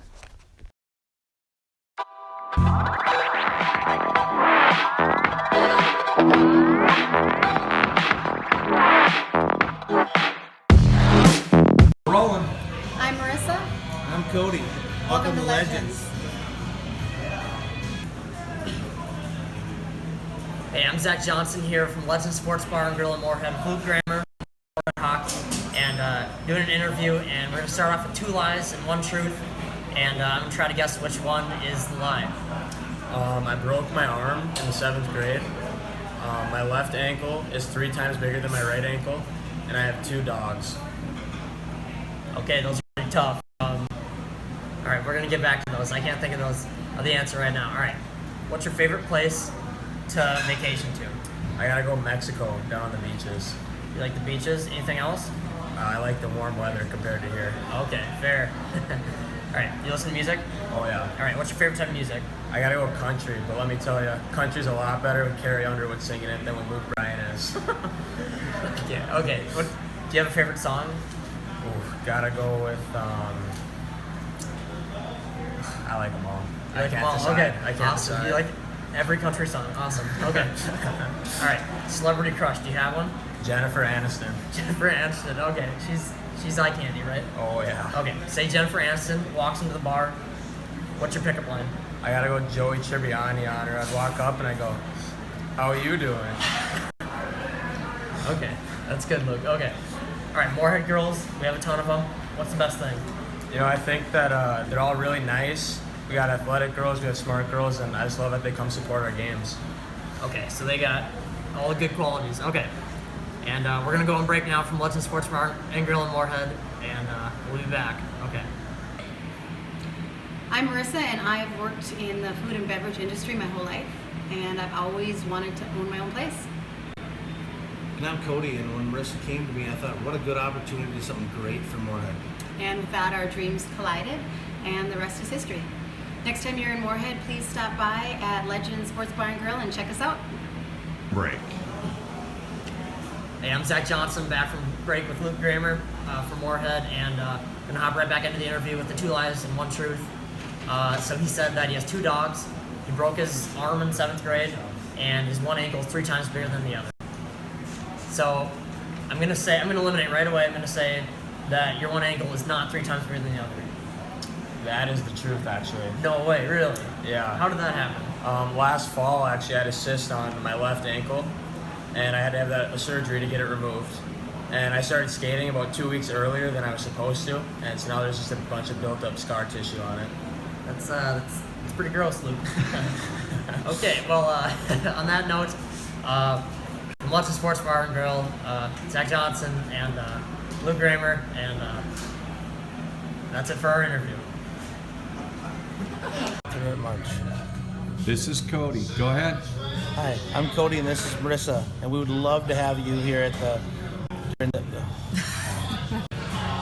We're recording. All right, I'm Cody, this is Marissa, and we would love to have you here at Legend Sports Bar and Grill for the Bantam Tournament in March.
Justin gives me the thumbs up, and we are back, folks. We have a great game here. Moorhead had a 3-2 lead. Edina got the last 2 goals in one shift from Liam Malmquist. He's got a hat trick so far. And joining me in the booth today is Matt Henches. Matt's part of an all-star lineup. Matt, you know, is a space here. You know, I'm lucky to get guys like you. Later this week, you know who's coming in to do a Moorhead game? I tried hard to get Jason Blake for the Moorhead EP game. Didn't work out, but you know who's coming in for the game on Saturday? My color analyst, Moorhead Ties. Captain of the Gophers. Ryan Kraft is coming in, NHL player. Ryan Kraft is coming in for Moorhead. So good representation across the board. We've got color analysts that I've lined up. Chaska Broadcast Network. Got people with ties to schools like St. Thomas, Lakeville North. Ace used to live in Lakeville. And yeah, super excited. So you're doing the duty today, pulling the heavy load. But tomorrow, trying to think, I know it's Saturday. We're trying to get Ryan Kraft for 2 games, and he's got some obligations. But Moorhead Stillwater, noon on Saturday. Got Ryan Kraft. So super excited about this, Matt. What a great game we've got. Edina's going to roll out Liam Malmquist, Jet Jungles, Mason Never centering, countering the other direction. It's Westra, Clevin, and Howe. This one's played over to Boltman. Boltman chips it out to the neutral zone. First one to arrive on the scene is Cyril. Cyril chips this one in deep. Gets it over to Reiners and gaining the red line. Oh, nice pass here. He does a nice neutral zone pass, finding an open Boltman. Takes this one in deep. This one's high up in the air, and Grammer, I've called his name every time he's on the ice, Matt. The play runs through him. He's a fun one to watch. Great defenseman, and now he's trying to join the rush, actually getting up ice, looking for that headman pass. Reeled in by Clevin. Clevin's pass doesn't connect, and nice pass here from Nevers. Goes under the stick of Jungles, turned over to Grammer, who dumps this one in deep, and the first one to arrive on the scene is Reiners. Nice little quick pass, recognizing he's about to get hit from Liam Malmquist. Nevers gains the red line, dumps it down, and played behind the ice. Behind the goal is Hodges. Hodges hits McCoy Gregoire up to Overbo, and bringing it in deep is Johnson. Johnson's had a great game. And empty net goal. Banging it is Tommy Horan. Horan from Johnson, and wowza, we are tied. Do we get a horn on that one? I'm going to have to plug in. You know, Matt, it's interesting. I was just thinking, you know, when you do the play-by-play, you're not always watching the big themes. You're kind of more tracking the puck and who's touching it. I was thinking how well Johnson's been playing today, and all of a sudden, he finds that open man down on the doorstep. He's got a wide-open goal mouth. It's an empty net goal, and we are tied. Moorhead, what a dream start to the third period. Assist to number 18, Carter Johnson, and number 24, Wyatt Gunkel. It's ran from Johnson and Gunkel, time to goal. They've got Gunkel 24 in on that one as well. He's got 2 assists tonight. He's having a good game. Yep, goes in the books as Johnson from Horan and Gunkel. Johnson from Horan and Gunkel. And one of the things I want to say, Horan makes that, is Horan with the goal from Johnson. One of the things I want to say about that is, I don't know if it's tomorrow or the next day, but we actually have interview guest is going to be Tommy Horan, one of the players that we caught up with up at the Legends up in Moorhead. So whole new ball game, Matt. It's been a game of streaks.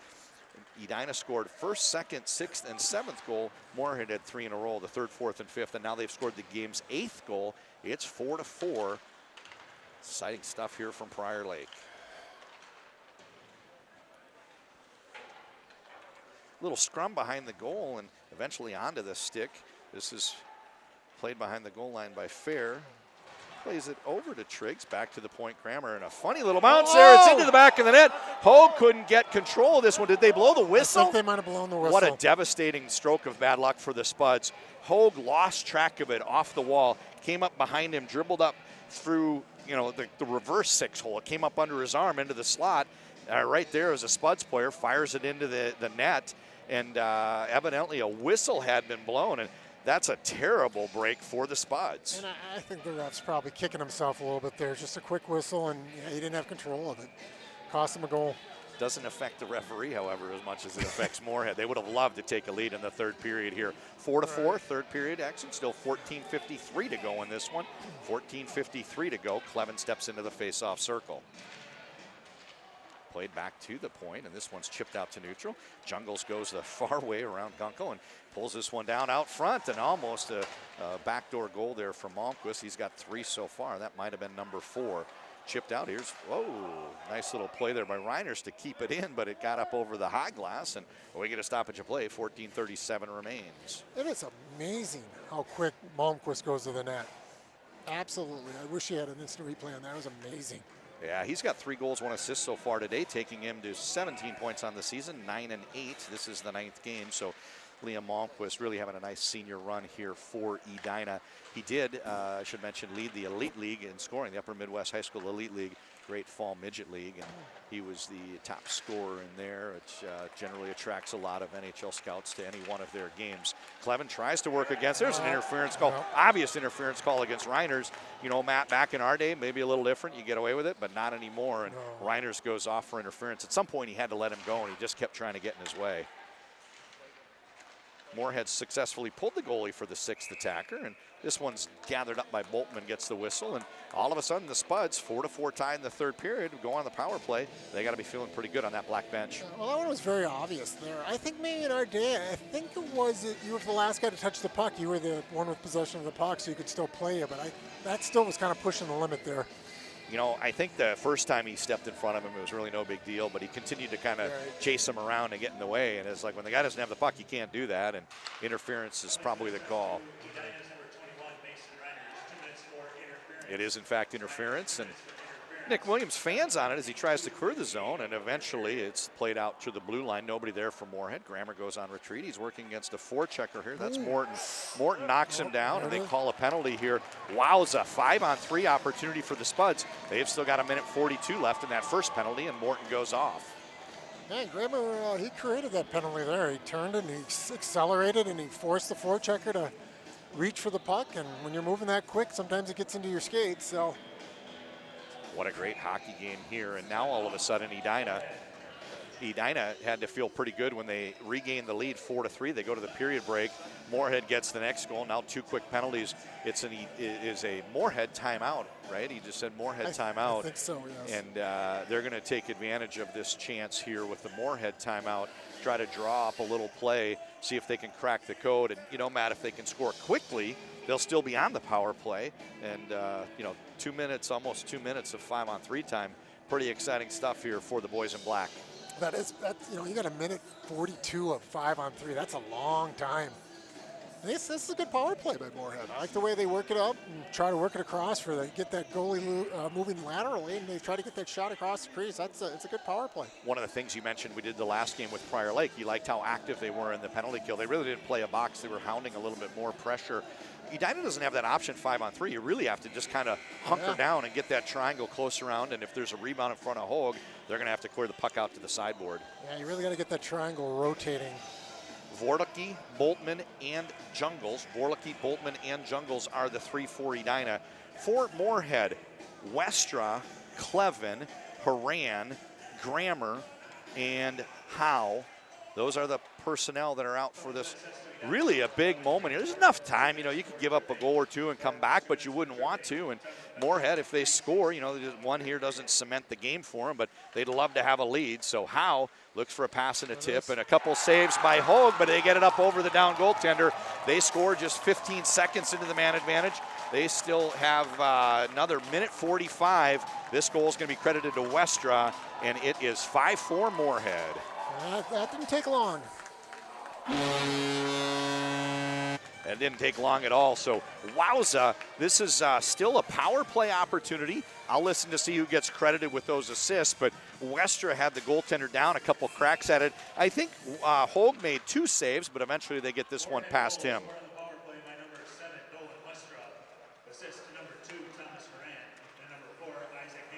So they say this one's 7 from 2 and 4. Westra from Haran and Howe. Great game. Now Moorhead has regained the lead. They trail 26-16 if you're just counting shots. We go by goals here at Hockey for Life, and they've got 5. Edina just 4.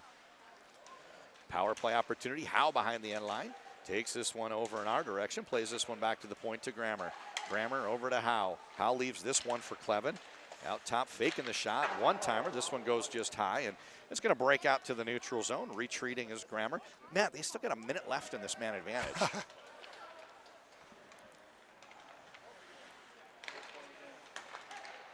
This one's chipped up ahead to Malmquist. Malmquist throws it. Nobody home. Stolen by Clevin. Brings it out to the neutral zone. They play this one all the way over to Gunkel, and now it comes back near side. A lot of lateral movement here. They're making it difficult for Edina to kind of clog up that neutral zone, and eventually bringing in is Johnson. He's had a great game so far. Down along the end wall is Overbo. He's fighting against Vorlicke. Vorlicke chips it out and in the direction of Malmquist, who throws it the length of the ice. That should just about do it. Just 25 seconds left in this man advantage, but talk about a great turn of events for the Spuds. They now have a 5-4 lead. They trailed when we went to the second period break. Carter Johnson comes in, still 10 seconds of this man advantage. Jungles gets the puck, throws this one to the blue line, and it gets past Gunkel, goes the length of the ice, and returning is Morton. Morton's coming back 2-1. Edina has returned to full strength, and with 11:43 to go in this one, they're going to try to find a way to get back. They've dug a hole. They trail 5-4. So, Matt, remember the game earlier when the referee threw the glove to the player that didn't have it? The goaltender has lost his stick. Hodges' stick is over here on the boards. Right. The referee skated over to it. I almost wondered if he's going to pick it up and skate it back. Edina's got an opportunity here. If they can get a shot on the ice, now they finally get a player stick over to the goaltender, and they've got, player stick in his hands. Entering the zone with a shot is Vorlicke. Jaworski with a shot from the wide, just ran out of room. And now this goaltender stick is now coming into the center of the ice, and it's an obstacle they're going to have to contend with, and kind of uses it as a decoy to find a pass around it. And entering the zone now is Fair. Fair backhand pass, a little bit too far for everybody, and now they throw the stick back. Nice play here by Grammer. He tries to get the stick back to the goaltender. Now we've got too many sticks on the ice. He throws one over to the bench, and eventually the music stops, and everybody's got a chair. Crazy little sequence. I haven't seen anything quite like that before, and I watch a lot of hockey games. So here comes Grammer bringing it out near side. His pass doesn't connect. It hits the skate boot of Jaworski and back onto the stick of Fair. He takes this one down. Hogue behind the end line. He's got this over to Vorlicke. Little D-to-D pass behind the goal line and stringing it out to the neutral zone. Schumacher's pass gets knocked down, and on retreat, here's Vorlicke. So, Matt, we started off the game, and you said, you know what, Edina's really, really calm when they came out. I don't know that you want to be calm. They trail. It's 10 minutes to go. Well, there's still 10 minutes, and so we'll see if it pays off or not. But, Moorhead, they're a very calm team, too. They're moving the puck very well. So it's a nice seasoned team as well. So we talked about how at Edina, you have a bunch of state championships that the schools won, and people kind of remember the teams that won. You guys win in '88. Everybody remembers that. One of the greatest teams Edina ever had also didn't win, and they went to the state tournament and first round upset by Moorhead. So I know the players are different, but there's some history in both these communities, and something that I remember is Moorhead's a game and Edina lost that one, and you know what? The communities, the rivalry, you know, a little bit of a rivalry that runs a little bit deep for two schools that don't face each other all that often. Yeah. Well, they got some good tradition. Moorhead's a great hockey team, great hockey community. That's for sure, and it really started out after you finished high school. Really, really kicked up, especially in those early '90s. So, anyway, mentioned a little bit of the history, trying to tie things with commentators with ties to the school. We got Wilson Housley doing another game tomorrow. He's a Stillwater graduate, and later this week, Ryan Kraft coming in, taking the mic for Moorhead. Into the face-off circle is Clevin. Clevin loses the draw, and it's played out to the neutral zone by Jungles. Throws it, it's a slow roller, goes the length of the ice. We get an icing call. Wowza, game 4, and none of them have disappointed, Matt. Actually, the only one that wasn't so close, Chaska beating Eden Prairie in a bit of a surprise to kick off the Hockey for Life Classic. This one's 5-4. We've still got 10 minutes to go. You mentioned how fast the first period went. Seems like the second period and third period have been a lot more stoppages to me from where I'm standing.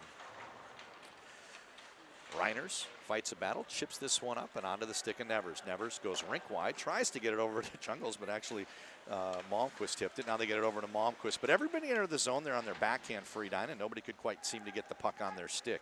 Here comes Searles behind. Oh, he turns it over in the direction of Nevers, but he couldn't quite get his hands on it. Out to the neutral zone. This is Westra. Howe throws this one down behind the goal. Picked up by Hogue. Hogue gets to the defenders, and they work it to Vorlicke. Vorlicke brings it up ice, gains the red line, tries to chip it in deep, but it's onto the Moorhead bench. So, Matt, you know, we saw some adjustments in that last game in the middle of it. In this one, if you're on the Edina bench, is there anything that they could be doing differently right now? You know what? I wouldn't do anything. I just keep doing what I'm doing, and they're so explosive. They'll get their chances. They just got to connect on some of them. If I was Moorhead, I'd be doing the same thing I'm doing right now. So it's a great matchup here, and onto the stick of Delaney. Delaney out to the neutral zone. They bring it up from Borst into Chorsky, and Chorsky, they gain the zone but get a stoppage. So, Matt, one of the things you said, it might prove to be prescient. You mentioned earlier in this game that Edina, as opposed to last year where they didn't maybe go as deep, starts out running 4 lines, a lot of different guys getting in the lineup, and it keeps those legs fresh if you want to lean on guys a little bit later. Here we get a penalty called on Moorhead. Edina goes on the power play. Going off is Carter Johnson. And now these guys are relatively fresh, maybe compared to what a top line might look like late in the game for maybe an average high school team. Yeah, especially in a tournament, too, when you're playing so many games in a short period. You really running that 4th line is probably a pretty good luxury. Vorticke brings this one up and plays it over on our side to Jungles. Jungles a little bit too far from Malmquist. It goes down deep into the corner. Grammer gets there first. He's the first to arrive on the scene. Plays it over to Gunkel. Gunkel can't quite get his stick on it, and they play it Jungles back to Nevers, over to Vorlicke, back to Jungles. Malmquist, little bank pass off the wall. Gets it on the return pass from Vorlicke over to Nevers. Nevers down low to Jungles, and really good puck movement here. They're doing a good job setting up the power play. 8 minutes, 8 seconds to go. Still 75 seconds remaining in this man advantage as Edina looks to tie the game. They trail by 1. Oh, nice save there. You know, there was a pass from down deep over to the weak side to Nevers. Nevers got a shot off. Goaltender Hodges made the recovery, covered up that space, and the puck was headed toward an open spot in the net, but he got a waffle on it and made the big save. That's a nice save. 63 seconds left to go in this man advantage. We're now across the midpoint. We're down to 7:54 remaining in this game. 7:54 remains in this one, and we're into the second half of the final period. Vorlicke on the point, takes a shot. Everybody goes down. He knocked down 2. It's like a bowling pin. Knocked down 2 Moorhead players. Vorlicke walks in, and there's a one-timer, and big save there. Kick save. It's a beauty. Nevers denied. Now Nevers returns, picks up his own rebound, and goes on a guitar solo. Now he gets into the attacking zone, and they were trying to hit the back door there looking for Boltman. Played out to the blue line. Still 38 seconds remaining in Edina's power play. Seems like these guys have been out forever, and that's because they've been out for a minute and a half thus far. And now here comes the goal scorer. Malmquist got 3 so far, and he plays this back to the point. Nevers over to Vorlicke, down to Jungles. Still 20 seconds remaining in this man advantage. Here comes Malmquist. Malmquist out to Vorlicke. Vorlicke over to Malmquist. Malmquist tries to bring that one in high. Glove saved by Hodges. And you have a feeling now, no matter what Edina throws at him, they can't control exactly how Hodges plays. He's a guy that could really lock it down from here and lead Moorhead to a victory. Right. Well, we got 13 seconds left on the power play. They got to get out of it now. They got to stay out of the box here because that's a pretty good power play for the Edina. Shots on goal, 29-18 for Edina, but they trail 5-4. Shot comes in from Williams on their point, and glove save. It's covered, and another face-off to the goaltender's right. Still 6 seconds left, and you got a feeling those Edina defenders are going to be looking over their shoulder. Just 6 seconds left until Carter Johnson returns to play. Off the face-off, Boris walks in, another penalty upcoming. Delaney with a shot. Now Delaney's behind the goal, throws it out front. This is Chorsky into the back of the net. We have technically a crazy sequence here, Matt. The penalty that expired, it's 5-on-5. There was a delayed penalty coming. The goaltender hadn't made it, so it wasn't 6-on-5 yet. I think it's going to go in the books as the even strength goal, but it negates an upcoming penalty. Moorhead now is tied 5-5 with Edina, but I don't think they're going to go shorthanded. So you're saying he got out of the penalty box is what you're saying, right? The guy got out, so they were 5-on-5. Yep. Well, and then there was a delayed penalty. That's key, right? If the delayed, it brings the guy out of the box, and Edina would go on to a power play now. Nonetheless, Chorsky makes this one 5-5. He's been a great player.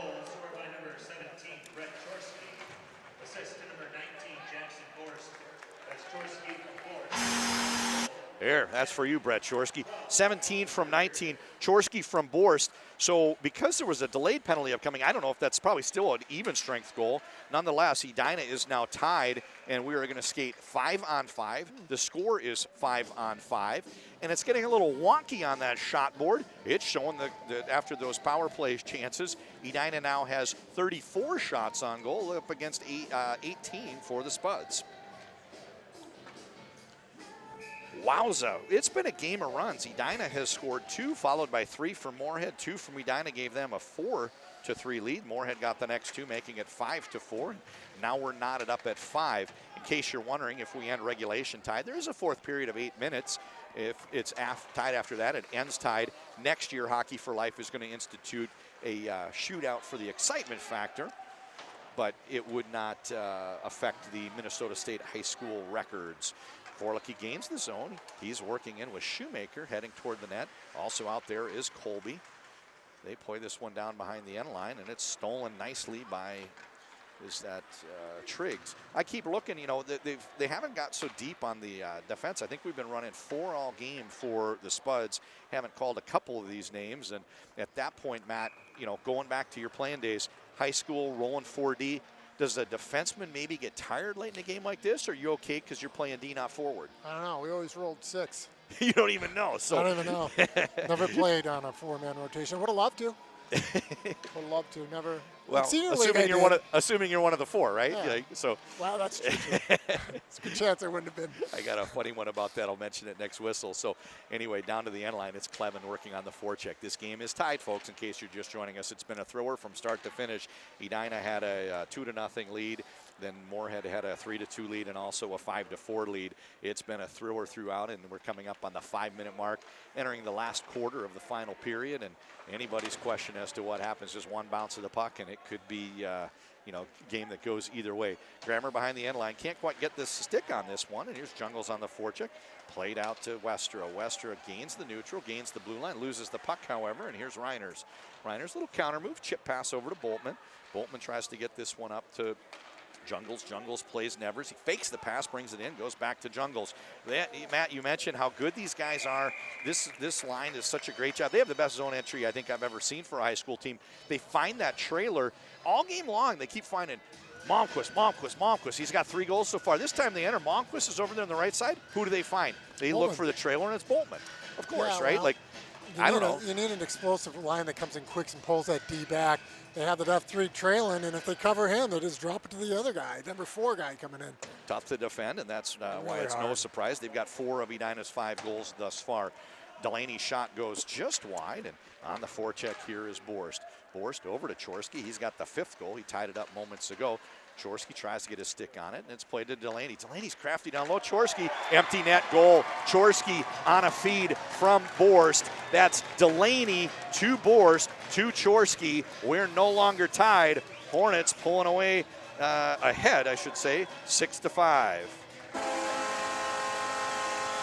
Wowza, that is just a thriller end to end. And Matt, you know, the way things have been going, I don't think we're done.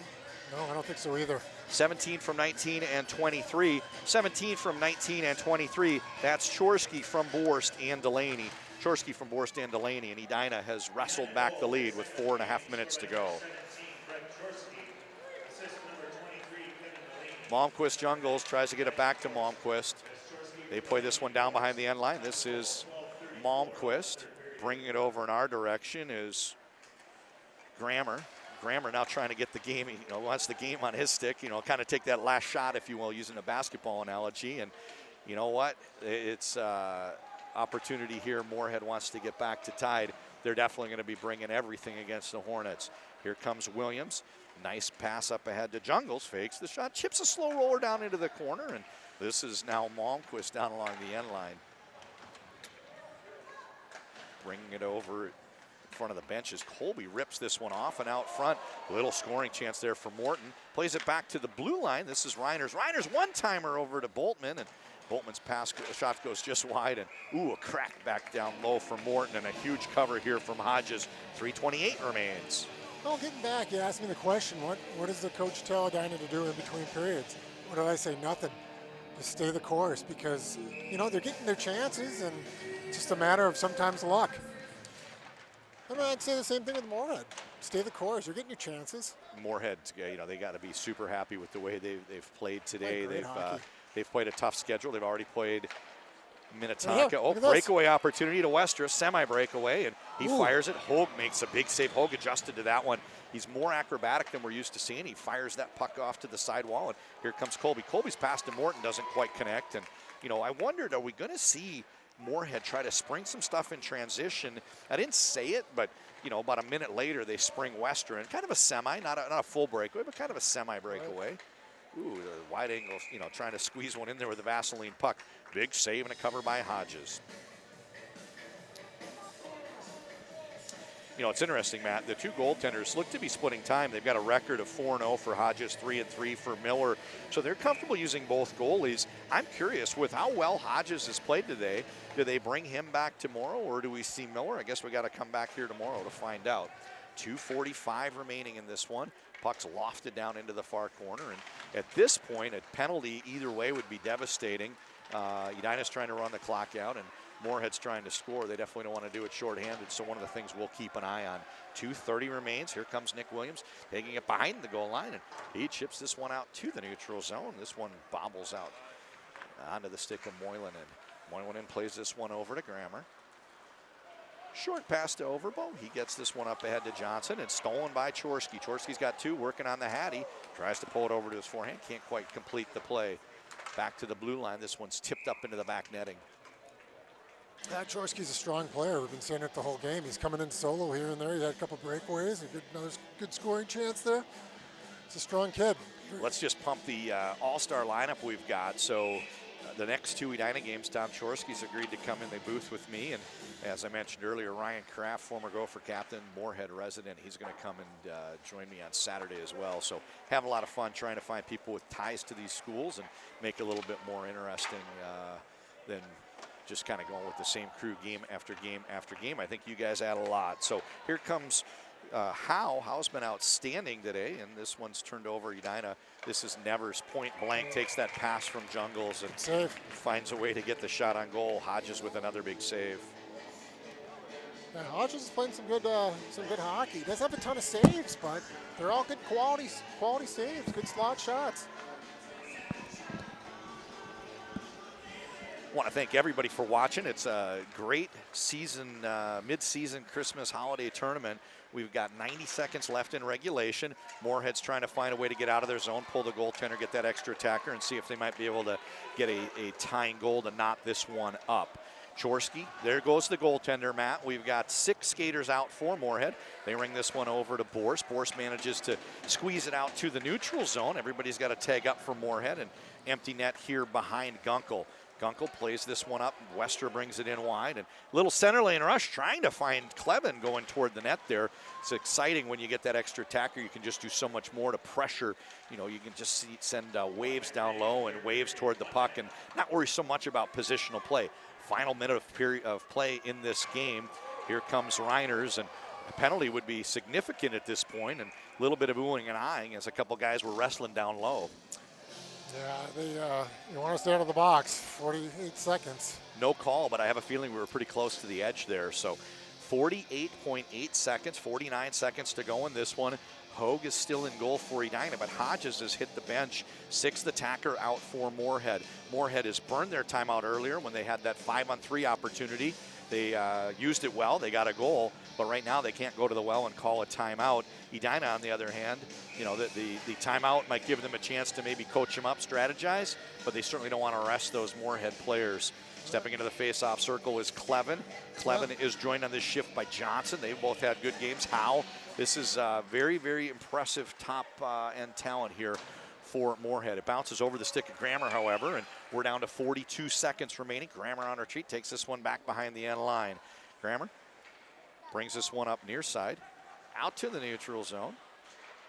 They chip it in deep for Jungles, and first one to arrive is Malmquist. Malmquist's got a hat trick so far, 25 seconds to go. And you know what? He's attracted 4 black jerseys. He doesn't care if we score or not at this point. He wants to run the clock out. Empty net shot. Backhand from Nevers goes just wide, and play continues. Clock's running out on him, Matt. Moorhead stuck in their own end. They finally, almost went off of Grammer and bounced in, but that's how it's going to end. What a game. So Moorhead, no last-minute heroics here with some shots and saves or goals late, but Moorhead very game throughout. They trailed 2-0 early, had leads at 3-2 and 5-4, eventually succumbing to the Hornets swarm, if you will. 6-5 is the final. So why don't you give us some final thoughts, maybe talk about some of the players that stood out and nominate them for a all-tournament team. I'll be picking at the end, a broadcasting booth all-tournament team on Saturday. Well, first and foremost, this was a great game. I mean, the last one was great. The one before that was great. I didn't see the first one, I have to admit, but that was a great game. The scoring for Moorhead was spread pretty well here. It's hard to pick a star. There's a bunch of them. And Grammer didn't even have a point, I don't believe, but he was just so fantastic carrying the puck and controlling the puck. But, you got Howe had a good game. Gino and 2 apples for Howe. Early it was, a lot of impressive stuff from Howe. I think we called his name less and less as it wore on, but he still wound up with a goal and 2 assists. Tommy Horan, 3 assists. By the playmaker patch, Mom. Get out the sewing machine. He had 3 assists. So great game from Tommy Horan.